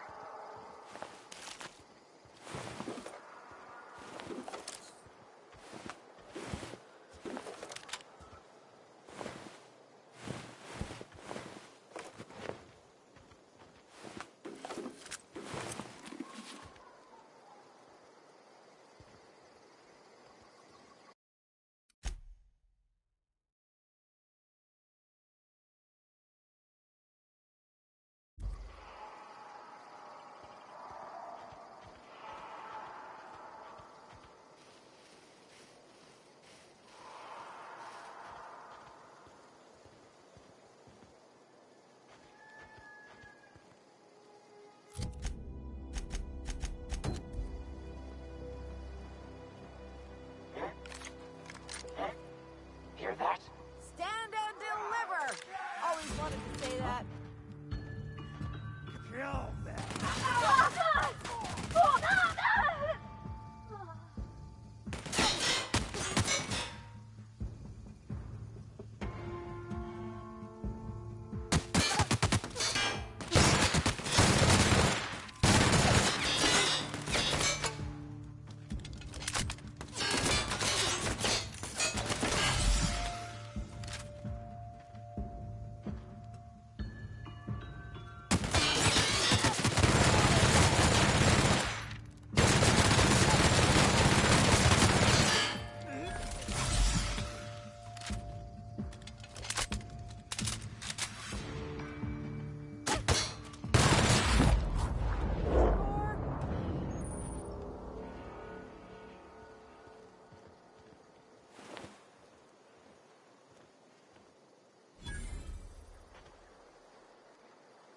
Something you need?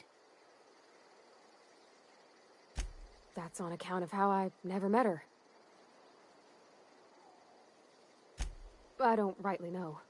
She was in another division of the Spacer's Choice family.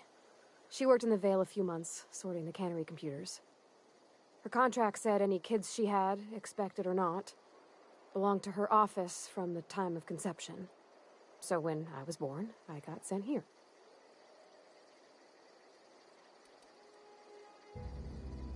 Could be. Reckon I'll never know. You mean about the mission being too clean? I know, but Vicker says the universe is a machine, that it runs by law. Real machines have gunked up oil, scratches, and worn bits. You can tell they've seen handling, been used by folk. The machine Vicker sees is one ain't never been run. It's not for people to live in. It's something on a museum shelf, under glass.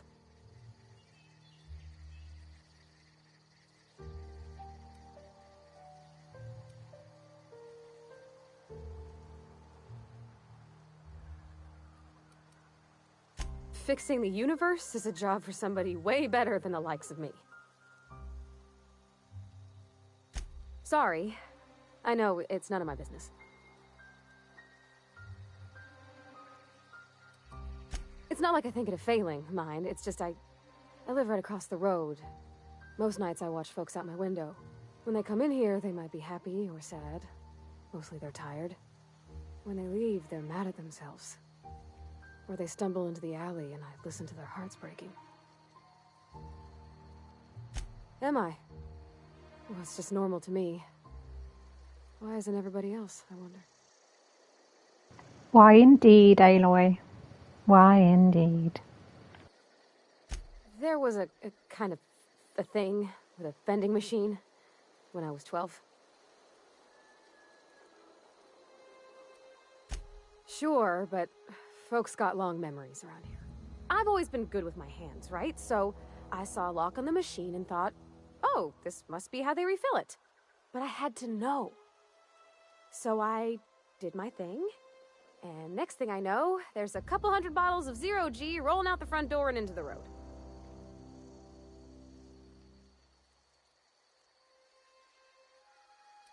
It's not funny. Right about then, a bunch of loaders came rolling in the gate, fresh off the Saltuna ships. And Mr. Thompson was up on the porch making a speech about how everyone would have to volunteer a third shift to get it all canned. Anyhow, you ever seen an autoloader run over a bottle of Zero-G? Exploded all over Mr. Thompson.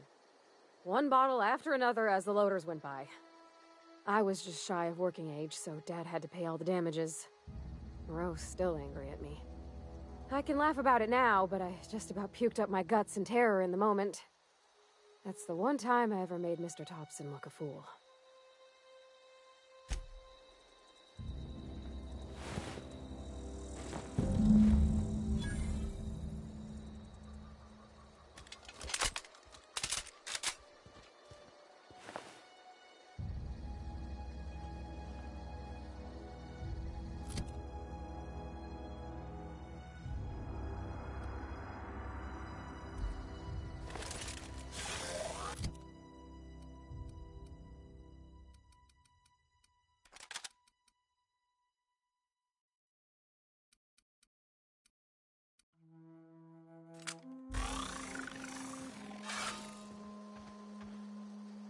Wow, you crossed them all off, like some sort of heroic accountant running down a list. Teach me your ways.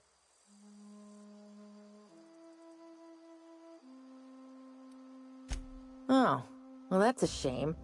I mean, I could pay you in Adrena time, but I've already bartered most of my stash over to these poor saps. You, on the other hand, you were a sight to behold. If I had half your skills, I'd be the greatest outlaw the coast has ever seen. I'm great at clarifying. No. I insinuated myself into their company, see? And they didn't seem to mind one whit. I may have bartered them a few boxes of Adrena time, but I'm sure that's got nothing to do with it.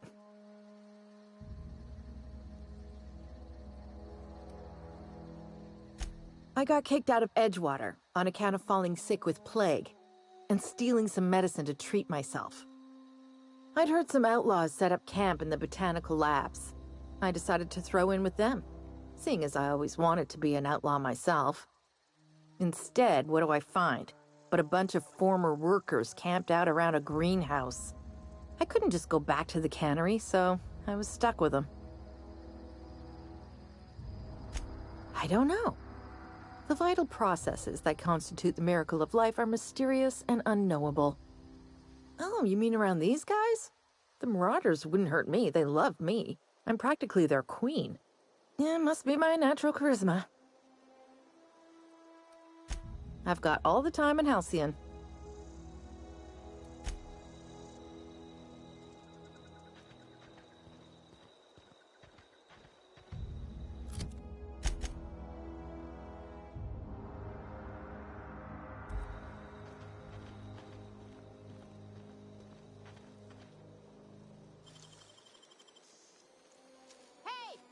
Great work. What do you think you're doing?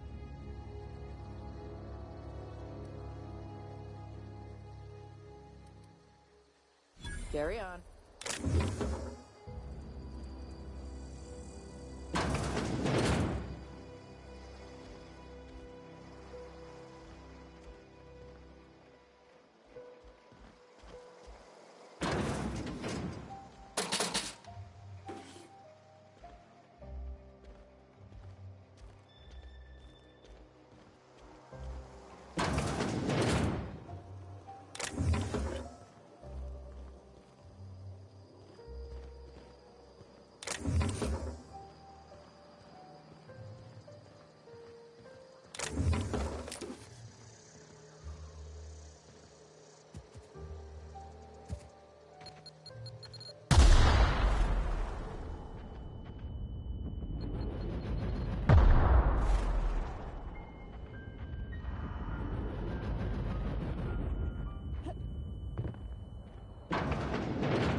Easy.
Nice.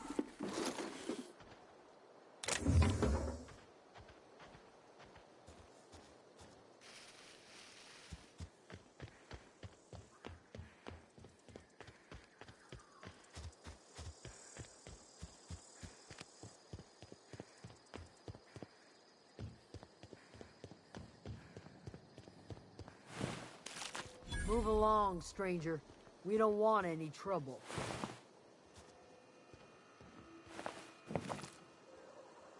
I don't know you. Whatever you're looking for, it ain't here. Move along. Answers, huh? You must be one of those philosophicals. Already got ourselves one of those.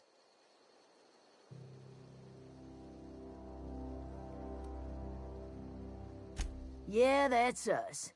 And you can tell Thompson we're doing just fine by ourselves.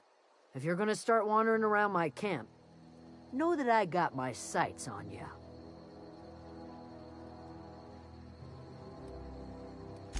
Over in the hothouse, tending crop.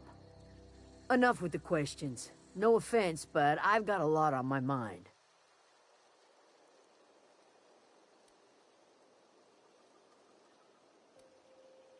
You don't know what enough with the questions means? No, I'm sorry. That was unworthy of me. Lady named Zoe went missing some nights ago. Just up and vanished without a trace.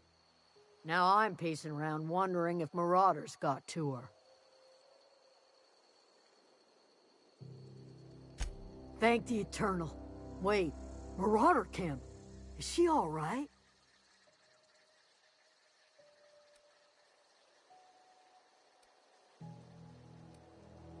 Queen of the Marauders, huh? That's what comes of watching serials. Rots your gray. If you could bring her home, I'd be obliged. And if you could cross off some Marauders on the way, I'd be much obliged. I'll tell you what I can. Well, enough to know we never got on. Zoe and Stefan were close. If anybody knows the workings of her mind, he does. What is it?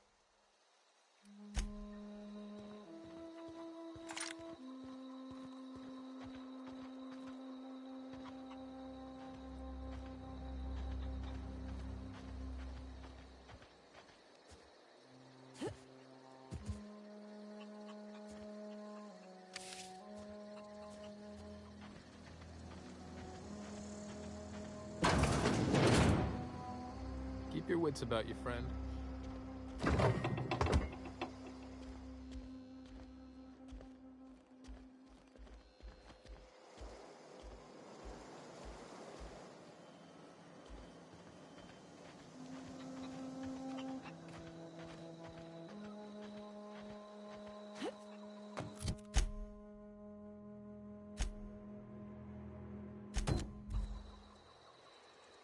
You hungry? We got canid ribs, canid flank, canid snout too. Something I can help you with? You mean Zoe? Yeah, we were pretty close.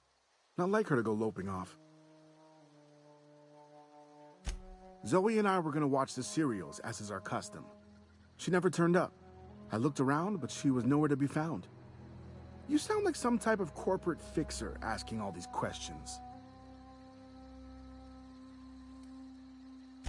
Zoe was always obsessed with this serial, Masked Marketeer.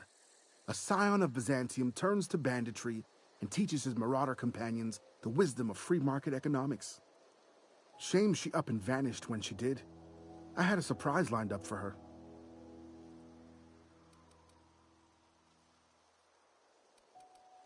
The other day I got my hands on a genuine copy of the latest Masked Marketeer. I was gonna surprise Zoe with it, but she was gone the next day. Not much of a chance, no. Mind if I ask why you're interested? Zoe's living with marauders? Yeah, that sounds like the sort of sideways, sprat-brained plan Zoe'd come up with. Yeah, it could be you're telling the truth. Or maybe you're trying to wheedle me into relinquishing my only copy of the Masked Marketeer. It's a collector's edition after all.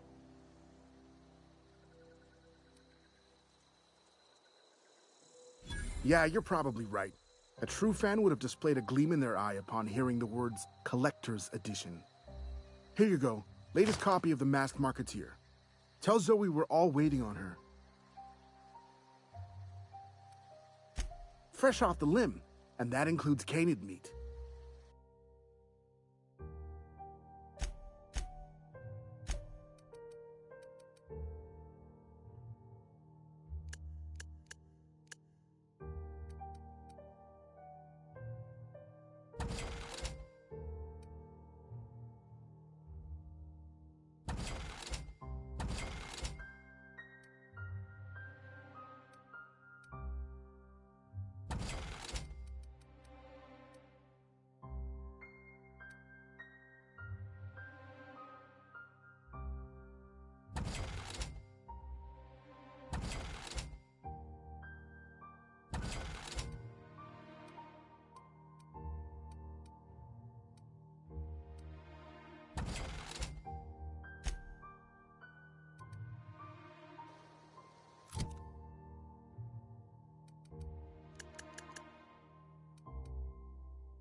If you're hungry, there's meat turning on the spit outside.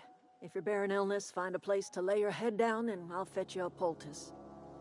Whatever your troubles with Edgewater, leave them at the gates and be welcomed here. Any questions, dear? I have been called that, among other things. Green Thumb, grandmother, the strange old lady who keeps flowers. But yes, Adelaide will do just fine. Excuse me, Miss McDevitt? Sorry, it's just... You got such pretty trees in here. Why, thank you. You're Robert's girl, aren't you? I remember when you were but a sprout. Thomas speaks of you often. Are you staying long? You should try some of my tobaccorn tea. I brew it in an old spittoon, but it's been cleaned.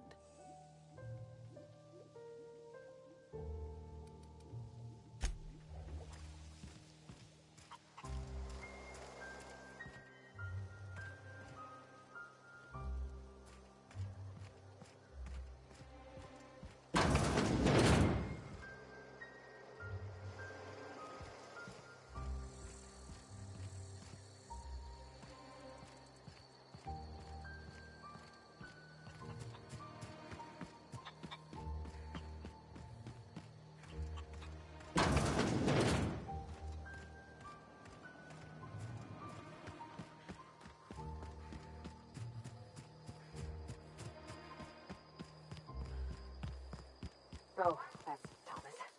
He used to follow me around before he left the cannery. If you're hungry, Stefan's got supplies.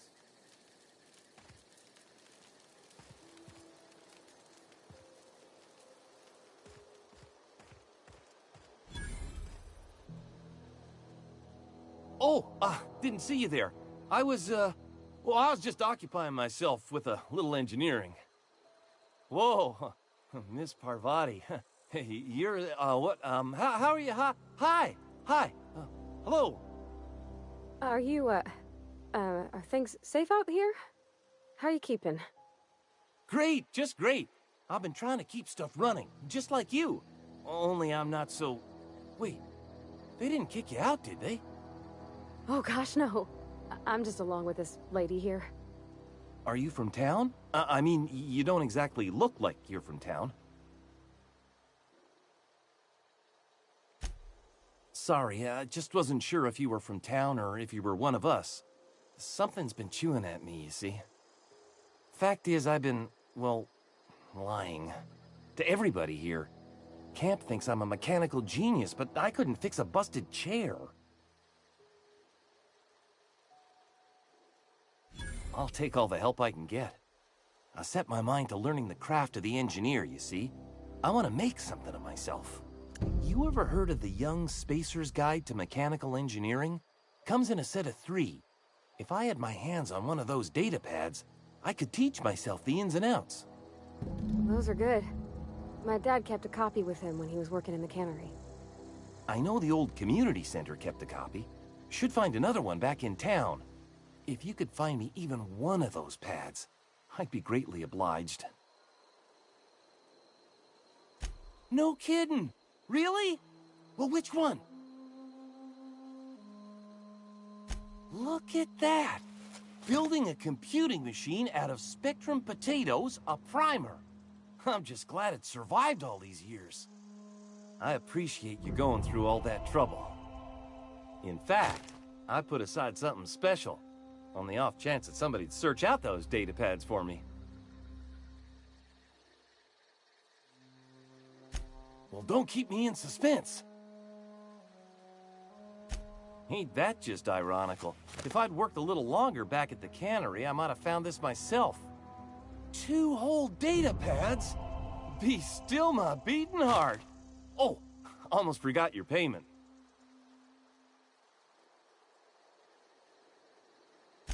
Sure, I'd be glad to take them off your hands. What's on your mind? Couple months. This camp's my home. People you see milling about, they're my family. At least I think of them that way. I owe them my life. Would have died in the wilderness if they hadn't chanced upon me, starving and delirious. We all left the cannery for one reason or another. Me? I was let go, mostly on account of my incompetence. I mean, I was incompetent. I couldn't even survive on my own. Grace found me, Adelaide took me in, I've been on my feet ever since. You weren't incompetent. You just didn't fit the cannery. Not like here. This place had a U-shaped hole, and now it doesn't. You could stay, you know. Here. I'd be happy to... I mean, we could really use... oh, this isn't coming out right. If you want, Adelaide would make a place for you.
Nicely done.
What I wouldn't do for a Wentworth.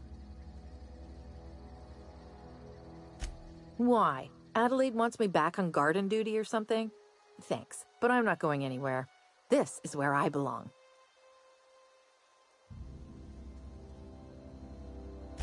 So, you tracked me down just to gab about the mass marketeer? I am impressed.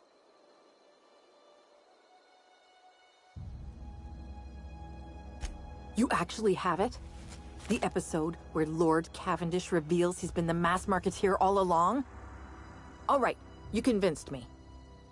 I'll take my stuff and head on back, I suppose. Grace is gonna be glaring knives at me, so I've got that to look forward to.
What is it? We didn't always get along, but I'm glad to know she's safe. What happened, anyway? Zoe joined up with a band of marauders. Zoe. The same Zoe who doesn't know a barrel from a trigger. Well, I've heard stranger things. You pretty much did my job for me. Least I could do is pay you for your trouble. Let me know if I can do something for you.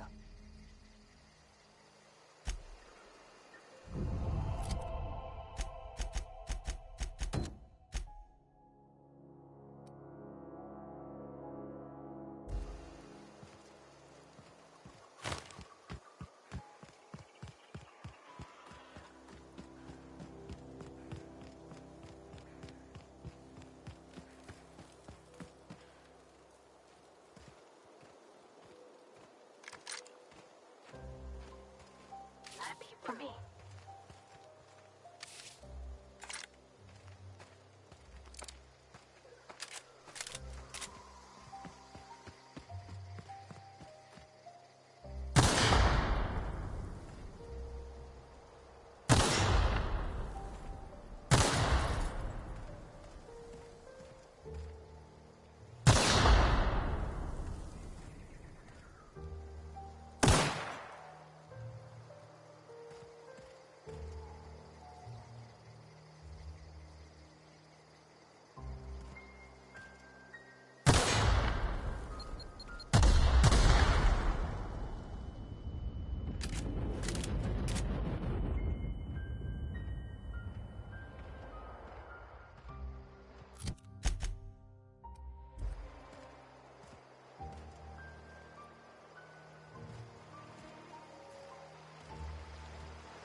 wanted to poke around in here.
Rose performing an area sweep.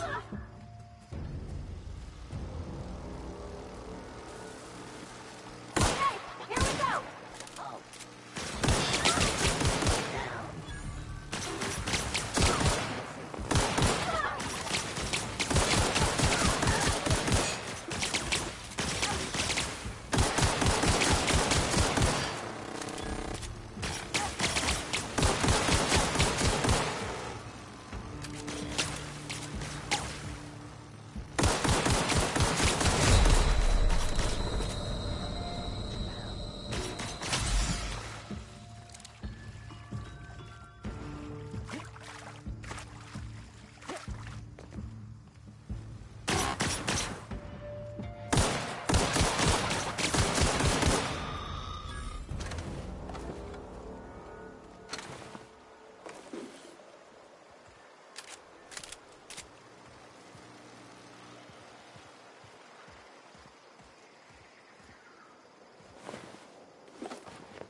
Security patrol initiated.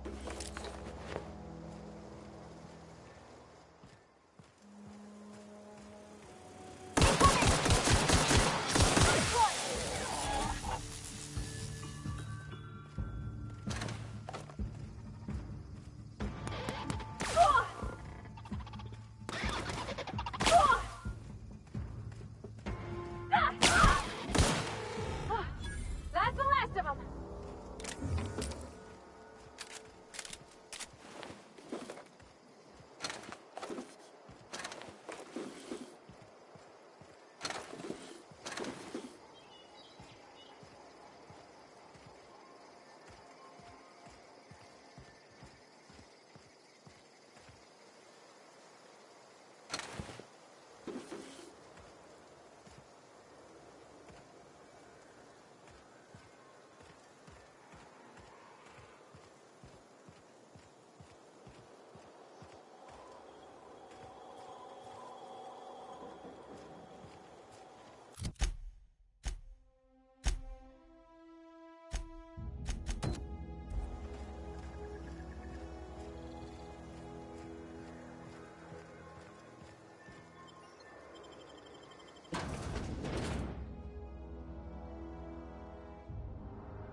Mr. Thompson said to talk with Miss McDevitt before doing anything here?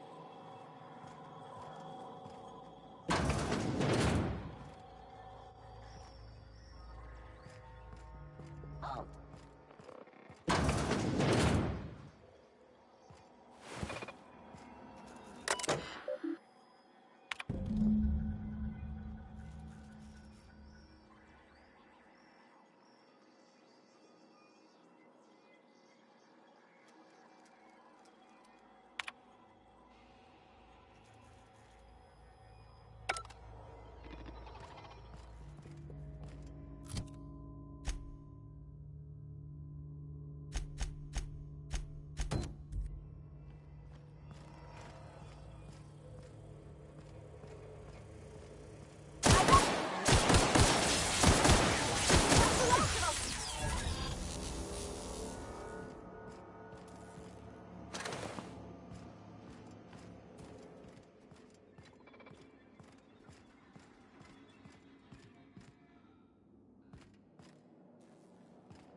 Gosh, that's clever.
Unexpected.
Self-diagnostics complete. Navigation systems operational. Combat systems operational. It's not the best choice. It's the Spacer's choice. Hostile actions towards Spacer's Choice mechanics are contrary to logical directive. Conclusion: all hostile automechanicals must be defective in compliance with Spacer's Choice policy. All defective automechanicals must be permanently dismantled. Please allow me to assist. Affirmative. Mechanicide protocols loaded. Awaiting confirmation.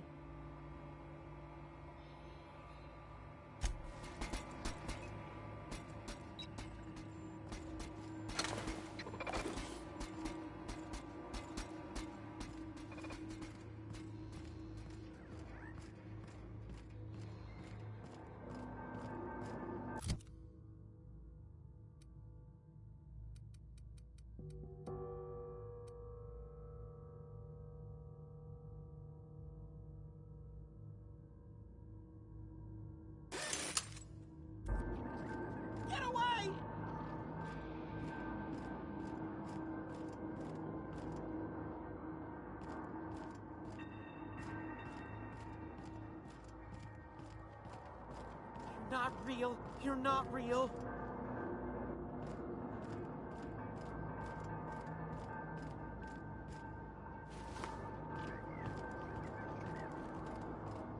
No, no, no, just leave me alone.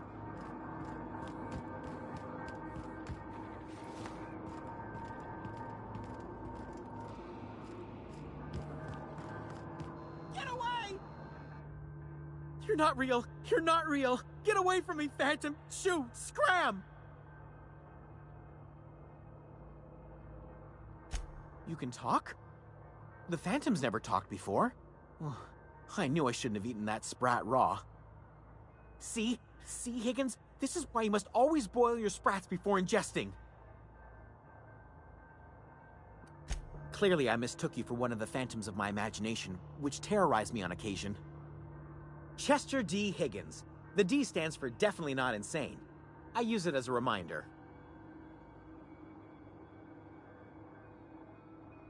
Oh, Higgins has been many things over the years. Sprat Wrangler, Saltuna Critic, Aetherwave Personality, Chairman of the Board, Galactic Defender, Sisty Pig Tycoon. I've come a long way for someone who started off as a simple engineer right here in this plant.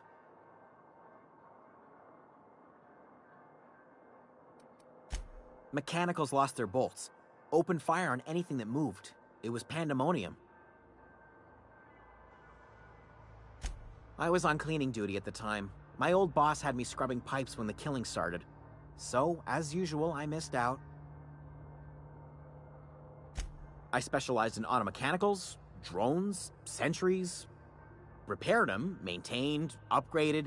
Did it all from my old workroom just over in the next section. Look, I don't want to fall into any trouble with the mechanicals. If they wise up to our plans, they will come for us. With prodding irons. You know, you remind me of myself back when I was an intergalactic adventurer. I discovered a flaw. Their hostility levels were hardwired to maximum. There's no changing that, but you could rewrite their targeting protocol so they attack each other instead. Yes, that's exactly it. I see you're also versed in the noble art of mechanical engineering. There's a behavior control terminal in the other room. It should have options to change how the mechanicals act, including whom they shoot at. Oh, that reminds me. You'll need my passcode to access the behavior control terminal. Here, let me just write it down for you.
Oh, that is Jeremy. Fuck.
Security, but...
Any luck finding one of those manuals?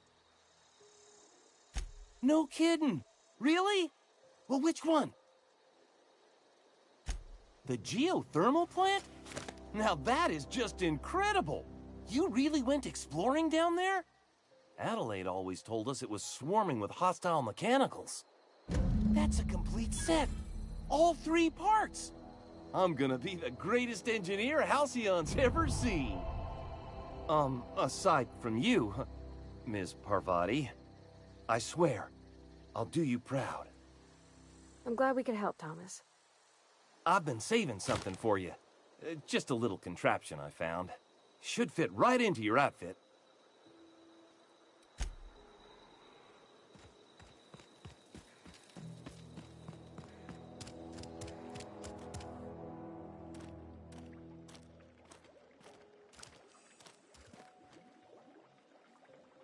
I'm listening. Reed Thompson? You here on behalf of that cold-eyed reptile? Let's hear it. What's Reed's idea of peace, then?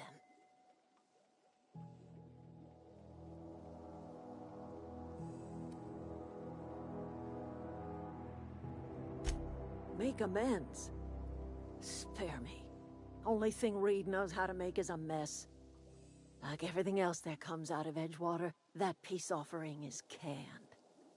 I and my own are living just fine out here by ourselves.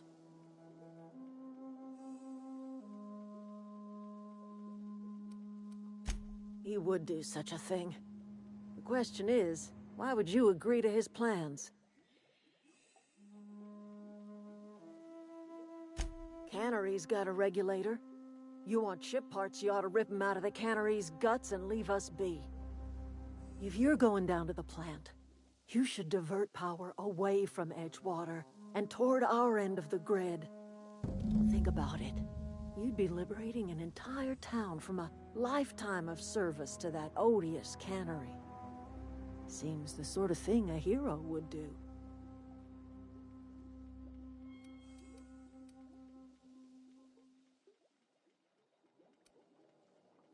A hero to the people who matter. To us. To the ones who come around. To the ones you save. Reed will never understand. He has been too long inebriated on the wine of corporate culture. All he sees is productivity, output, profits. I trust you will listen to your conscience. Yeah, huh? He's just interested in fixing stuff.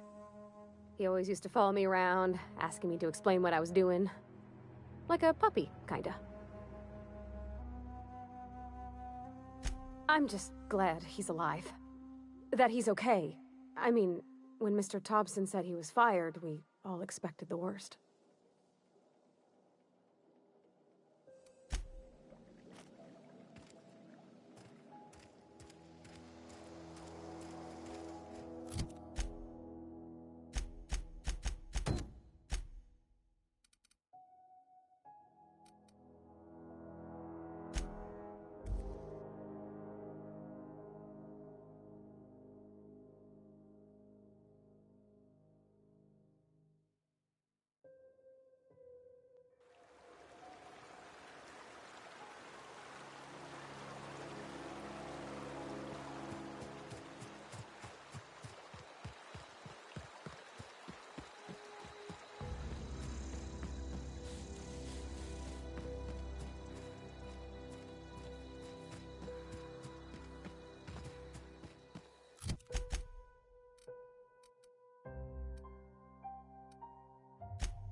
Oh, you got that?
A friend of mine died a couple weeks back.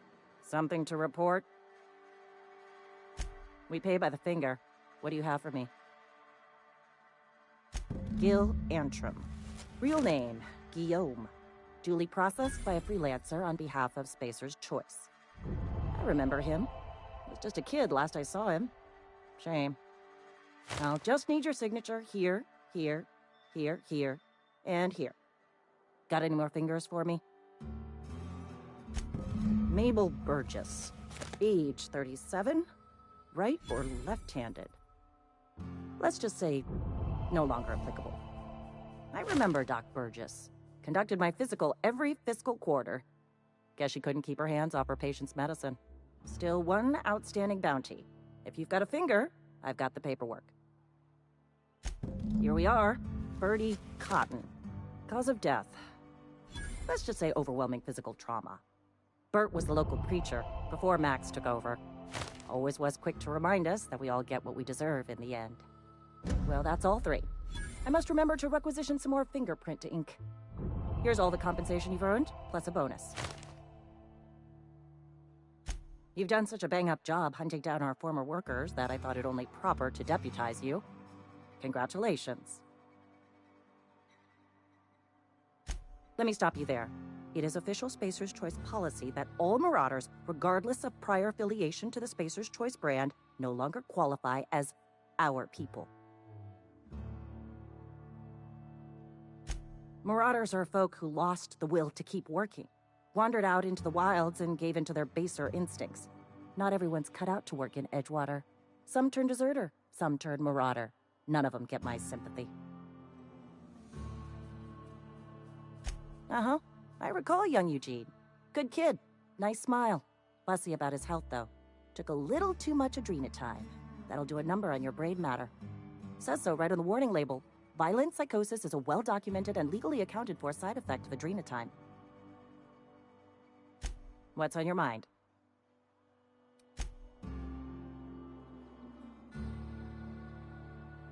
If I'm a deputy, why can't I take your things? Looks like I'm culprit now. Sometimes I wonder what I'm doing with myself.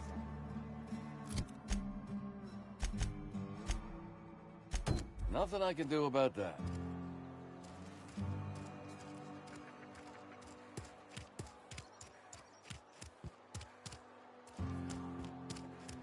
Heard something outside the walls today.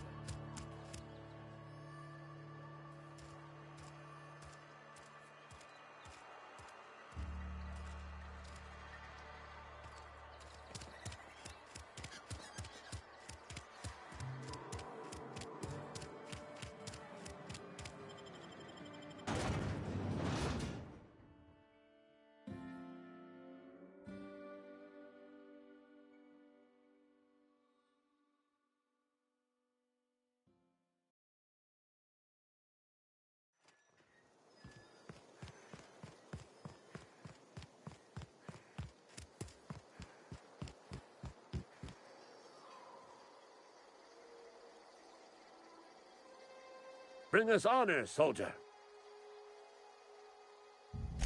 Bang up work, soldier. You're a credit to your uniform.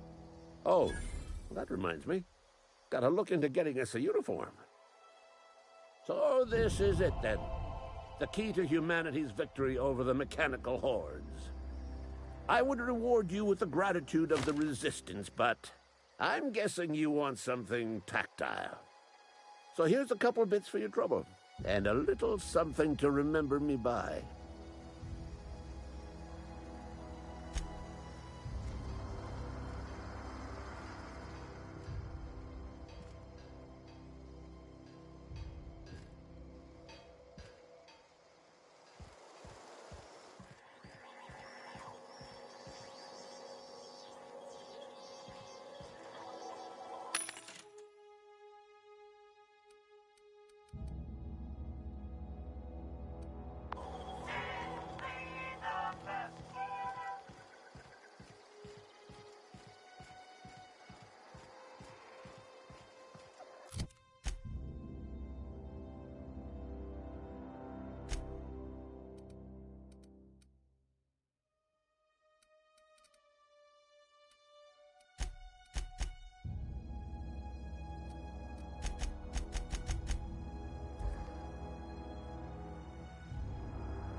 You're fast.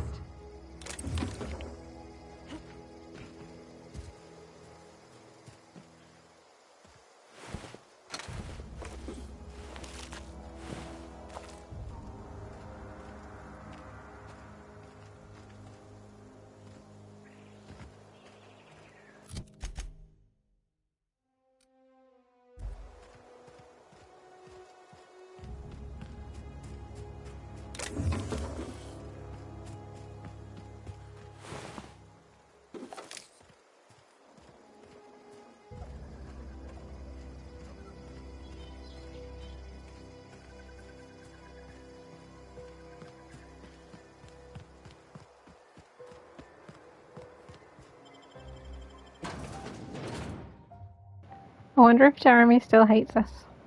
That was not good.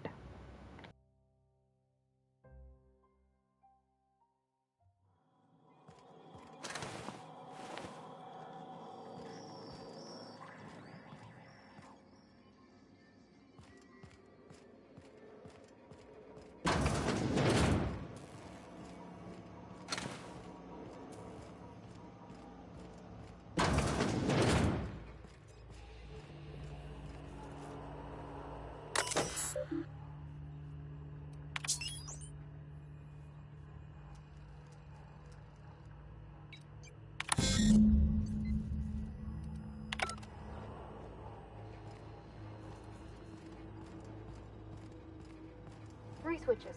That'll be easy enough.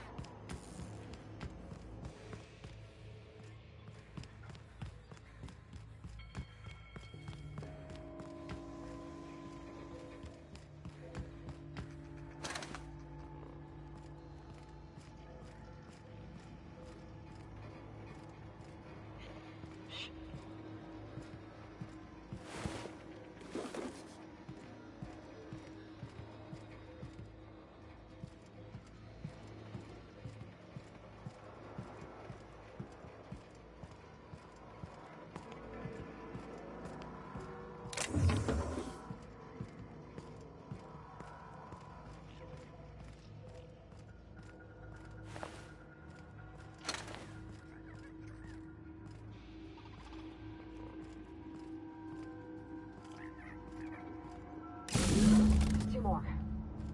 What'll happen to Miss McDevitt's folk if we send power to the Vale?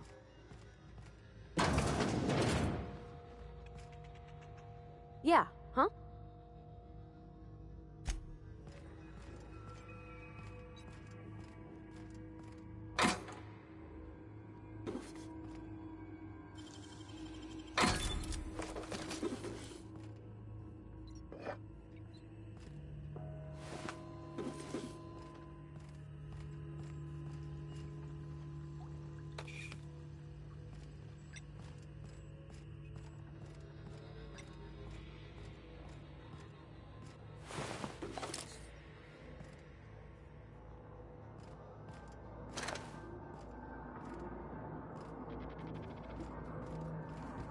System in... Here they come!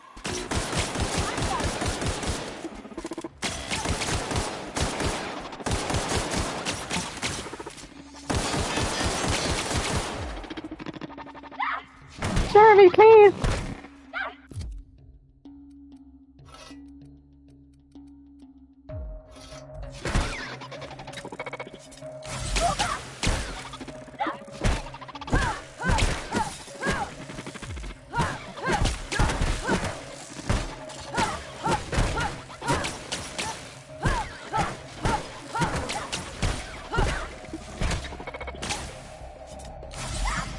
Jeremy is unkillable?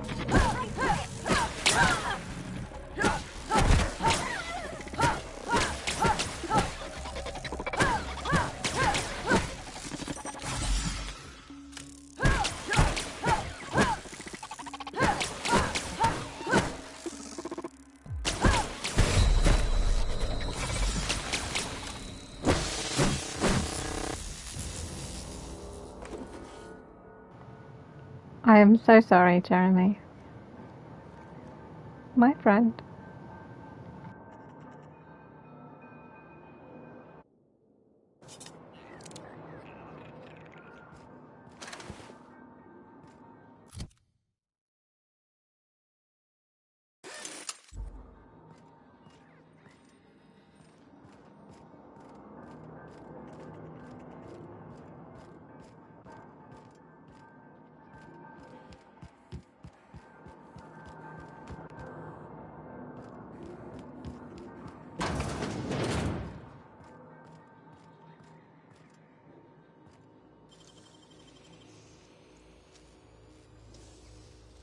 Great work!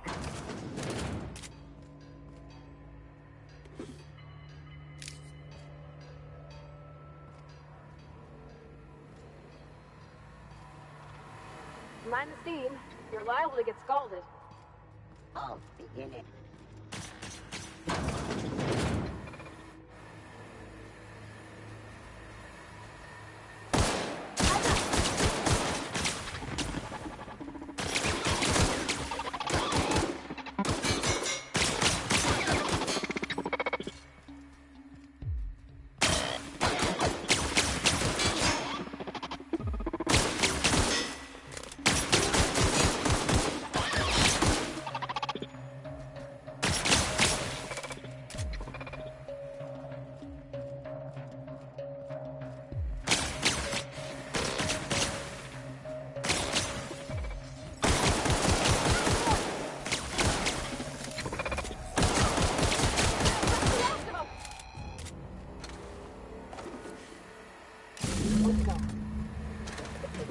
power to Miss McDevitt, what happens to the veil?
System. Oh!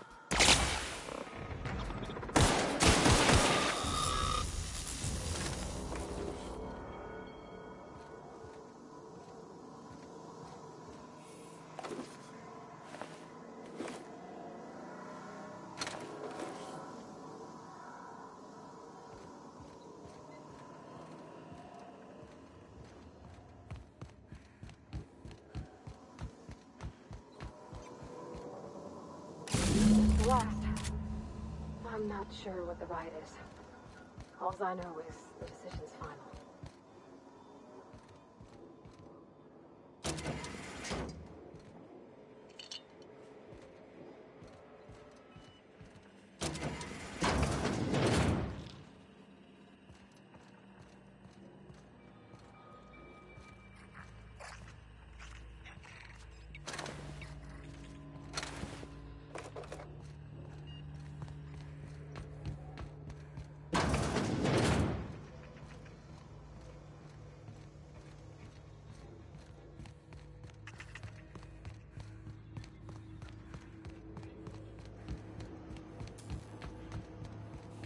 Once we do this, there's no going back. Excuse me, ma'am. Look, I know you want your power regulator and all, but I just gotta ask you, do you understand what you're about to do? I don't think you should cut off Edgewater's power. I think it would be cruel. I'm sorry. That just sort of came out all at once. Edgewater's hurting. We've been losing workers year after year, and corporate hardly ever sends replacements.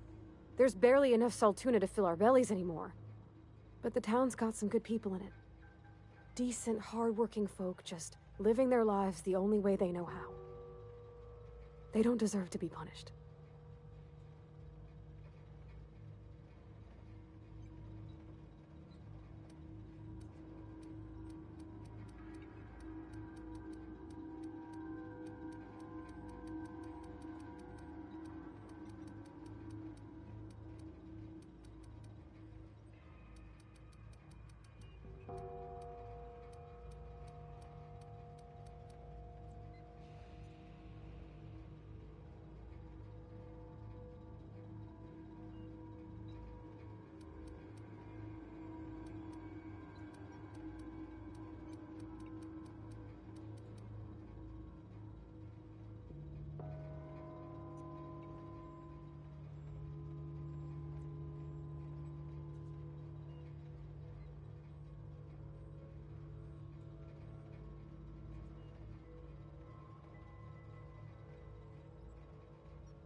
Sorry, I didn't mean to babble on like that. I felt like I had to say something.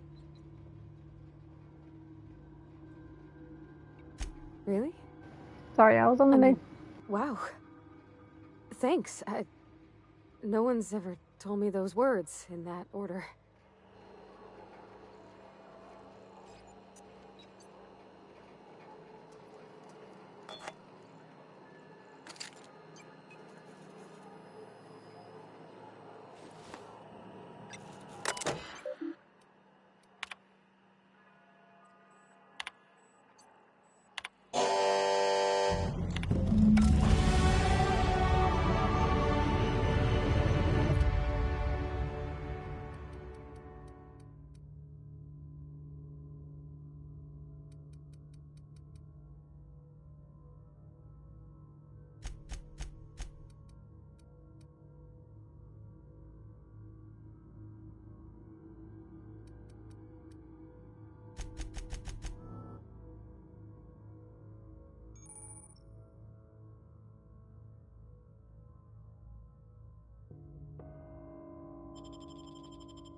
Everybody keeps staring at me. It's not my fault the power's dead. What's on your mind?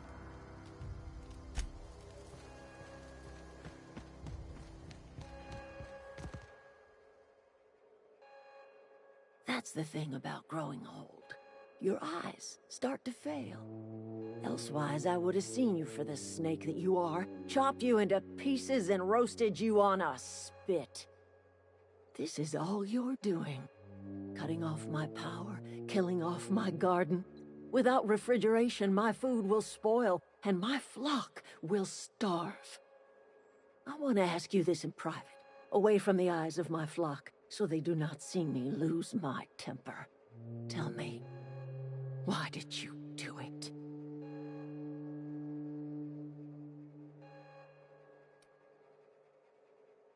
You killed my garden, destroyed my community, sentenced my flock to a lifetime of slavery in Edgewater for a power regulator. Well, shit, I wish it was personal. Go talk to Grace and Thomas. Look them in the eye and tell them their life here is over, and the only thing left to do is go back to Edgewater. This is now your responsibility. And you tell Reed Thompson that I will never return to Edgewater. I would rather die among my flowers than live under his management.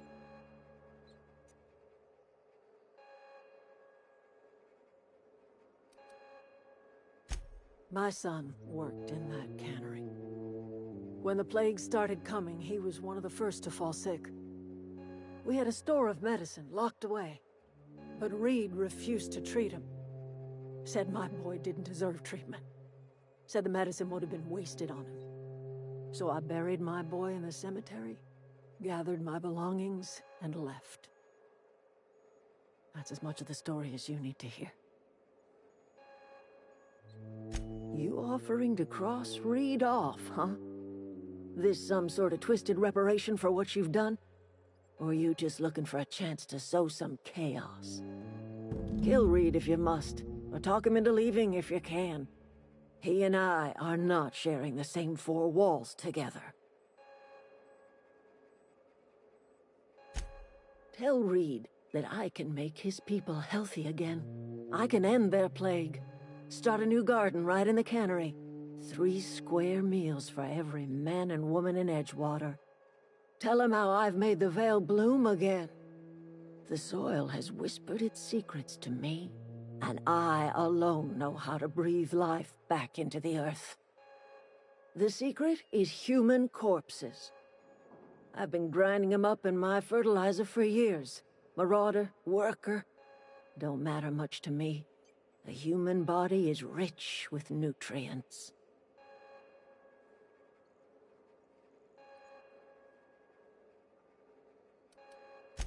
Edgewater Cemetery's got corpses aplenty, enough for a generation's worth of crops.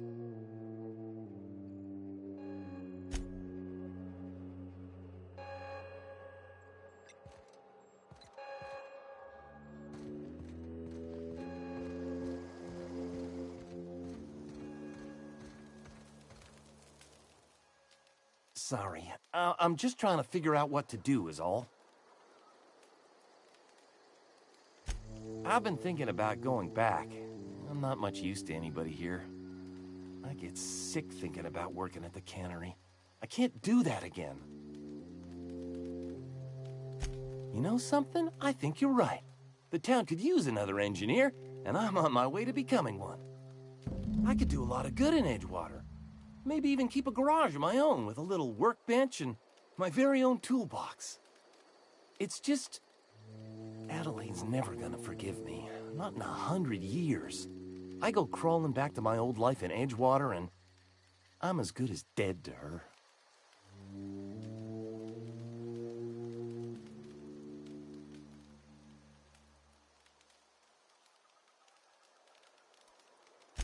Adelaide hates Edgewater, hates everything Edgewater stands for, hates what that town does to people, what it did to her. We're the nearest she's got to kin. We go back to Edgewater, we may as well have stuck a knife in her heart. You know where to find me.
This is a fine day, friend. Power flows through our town like a cool stream of water. I trust Adelaide's people have seen their way to reason. So, when can I expect them back at their posts?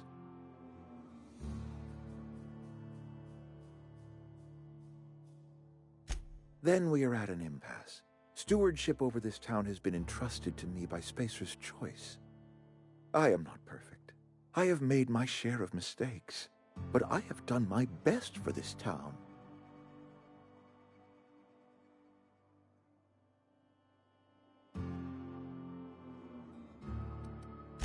I am not without compassion for Abernathy's predicament, but the plague has taken a hard toll on us all. I am a Spacer's Choice man. My father was a Spacer's Choice man. Edgewater may not look like much to some buttoned-up freelancer, but it is my home.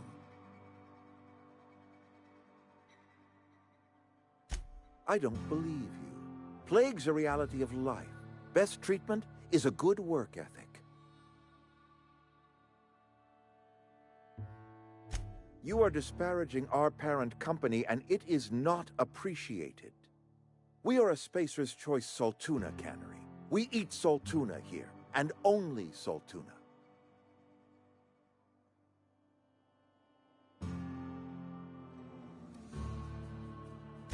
Processed, liquefied, retextured saltuna rendered in a chemical bath, of course. Well, mostly saltuna. We've been experiencing a saltuna shortage, you see. So we've had to improvise. We've added wood chips, some mushrooms, bit of sand, tossed some canid bits in our processor once. It all tastes like saltuna in the end. Couple years, give or take, right around the time the first wave of plagues hit the town. Now listen, I do not know what pretty rhetoric Adelaide has fed you, but plagues are a simple fact of life. He was so close.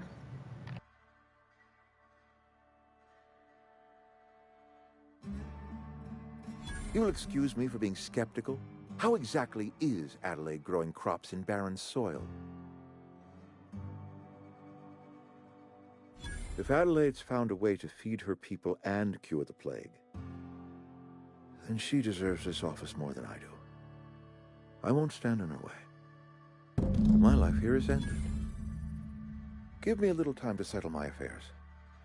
I'm sure Adelaide will be glad to see the back of me. A couple months ago, I might have put in for a transfer. It's a big colony. Spacer's Choice has other towns.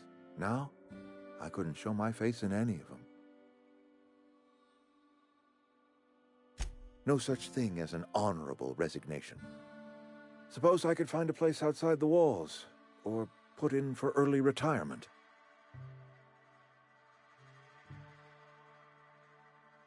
I don't know. I could see myself lasting a week. I have always tried to do right by my town. It has never been easy.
Look at that. The snake's come back. I never thought I'd see the day that Reed Thompson abandoned his post. Suppose we all have a breaking point. Suppose it's time our flock made our way back to Edgewater. We must tend to what remains of the town and carry on with our lives as best we may. You're vexing to me, you know? Injuring us with one hand, helping us with the other. Here, I'm giving you something to leave us be. It's a ransom, you understand, not a reward. You're telling me you did all this just to put me in charge of Edgewater? Stranger, you are some kind of twisted. I might turn that old cannery into a garden. Got ourselves a whole cemetery bursting with bodies. I need some time to gather my personals. Long walk back to Edgewater. Got a considerable burden to carry.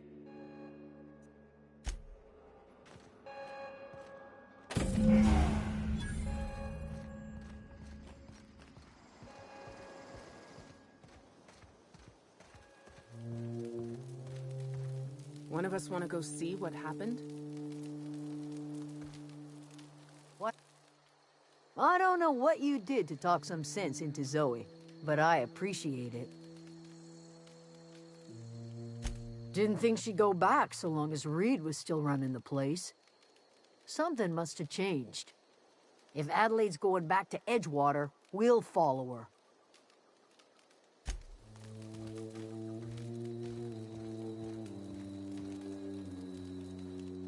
I'm glad Adelaide's coming back to town with us. With Reed gone, we're gonna need her leadership.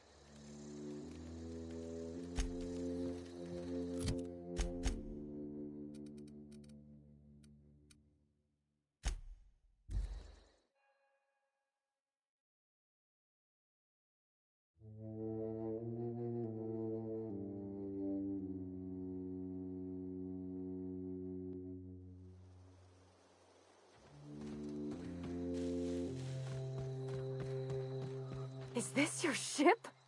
Oh my stars, she is just so handsome. Does she have a name yet? What's her drive model? Oh, gosh.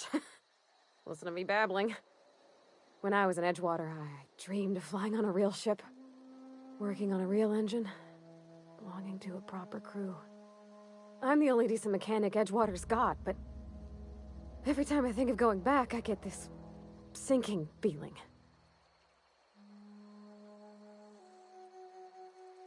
Well, it's kind of you to say that. And you're right. I wasn't happy. I want to ask you something, and you can say no. But can I come with you? I could tend to your engine. I know my G-valves for my catalyzers, and I can keep your ship singing. And if you ever need a pair of eyes watching your back, I can do that too. What do you think? Yes! I mean, thanks. You won't regret this, ma'am. Captain. I can call you Captain now. Ha! I got a captain.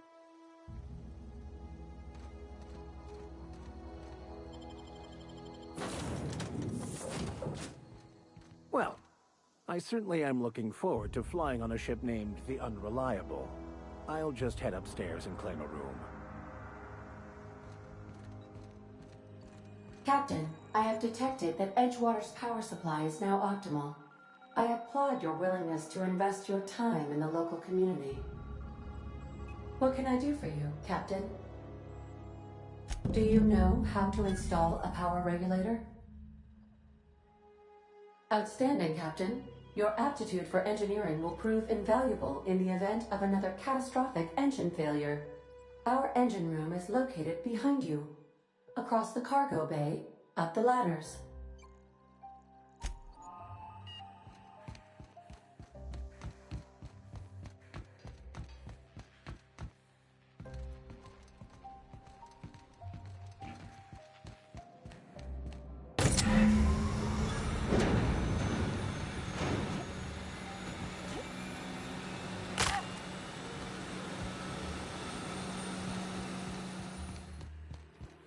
What can I do for you, Captain? All systems are operating within acceptable parameters. I am prepared to bring the Unreliable into low-altitude orbit. This should prove an adequate test of our flight capabilities.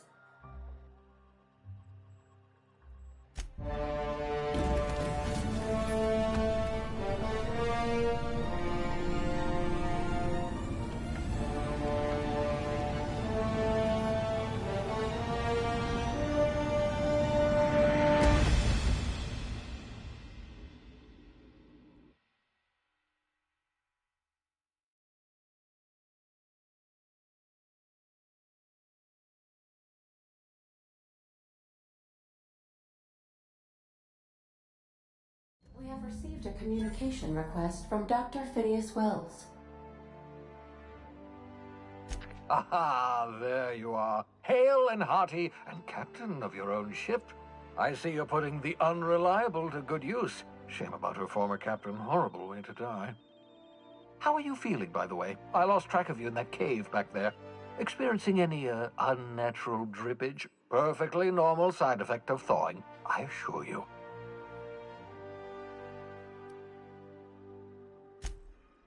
Oh, that, yes, that's probably permanent. I wouldn't worry about it, though. I'm sure you're fine. What you saw in Emerald Vale is happening all across the colony. Food shortages, lack of supplies, and basic necessities. We're dying. The chairman, the minister, and all their lackeys on the board are to blame. The Hope has some of the brightest minds Earth ever sent us. If we can revive the Hope's colonists, they can help us undo the board's mistakes. They can help us set things right. You need to get to Stellar Bay on Monarch. I have contacts there. They'll help me, help us, find the chemicals to revive your fellow colonists. Gladys Kelly, lovely woman, runs a cozy little black marketing outfit on the Groundbreaker. She can get you a nav key to land on Stellar Bay.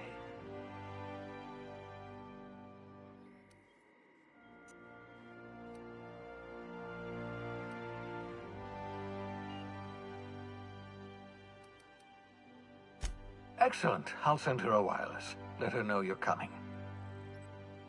By the way, I gave Captain Hawthorne a disguise apparatus of my own design, cutting-edge technology, years ahead of its time.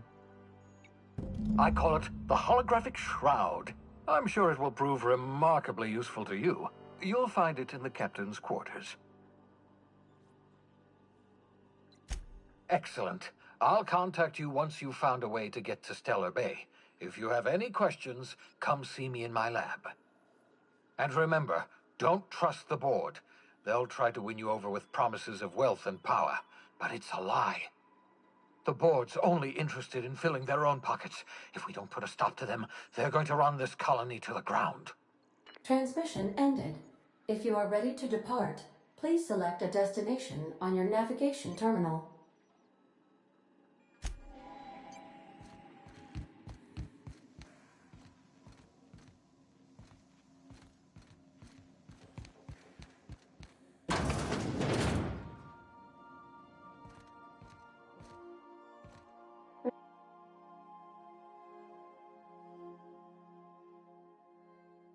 Make yourself at home, Captain.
As always, I am at your disposal. Anything you'd like to discuss? Nothing too out of the ordinary. Just your run-of-the-mill vicar with a violently enthusiastic disposition. That's what my parents called it. I grew up in a pit of a town much like Edgewater. I was destined to be a laborer like my parents, but I was infected early with a need to solve the equation. My passion didn't sit well with them. My parents, ironically. They internalized the precepts of scientism like no one I've ever known. They had a pure faith, a faith that brought joy to them regardless of the situation. I envied that. I wanted that peace. I thought if I became a vicar, I could find it. Or at the very least, find out why I lacked it. They thought I was fighting the plan, should have accepted my lot. Some people pursue the clergy for power, prestige, but that was not me. The plan is not one rigid path. There are a variety of multitudes contained within it. Our paths have variance, but we'll end up adhering to it, whether we like it or not. Some choices make the path smoother, some rougher. You can even go outside the lines, but the further outside you go, it's like an unbreakable elastic band. It will only stretch so far before it snaps back. The further it is stretched, the more violent the eventual correction.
Now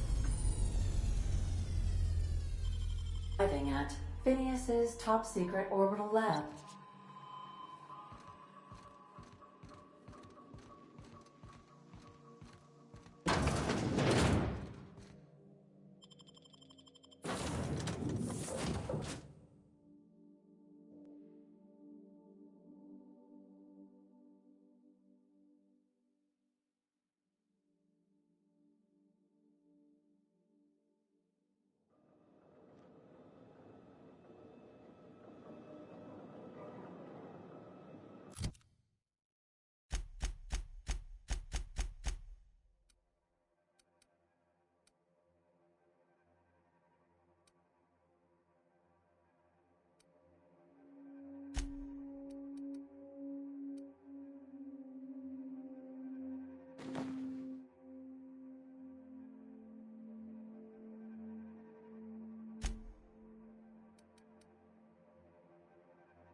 Right, that will do it for me for today. More tomorrow. And farewell.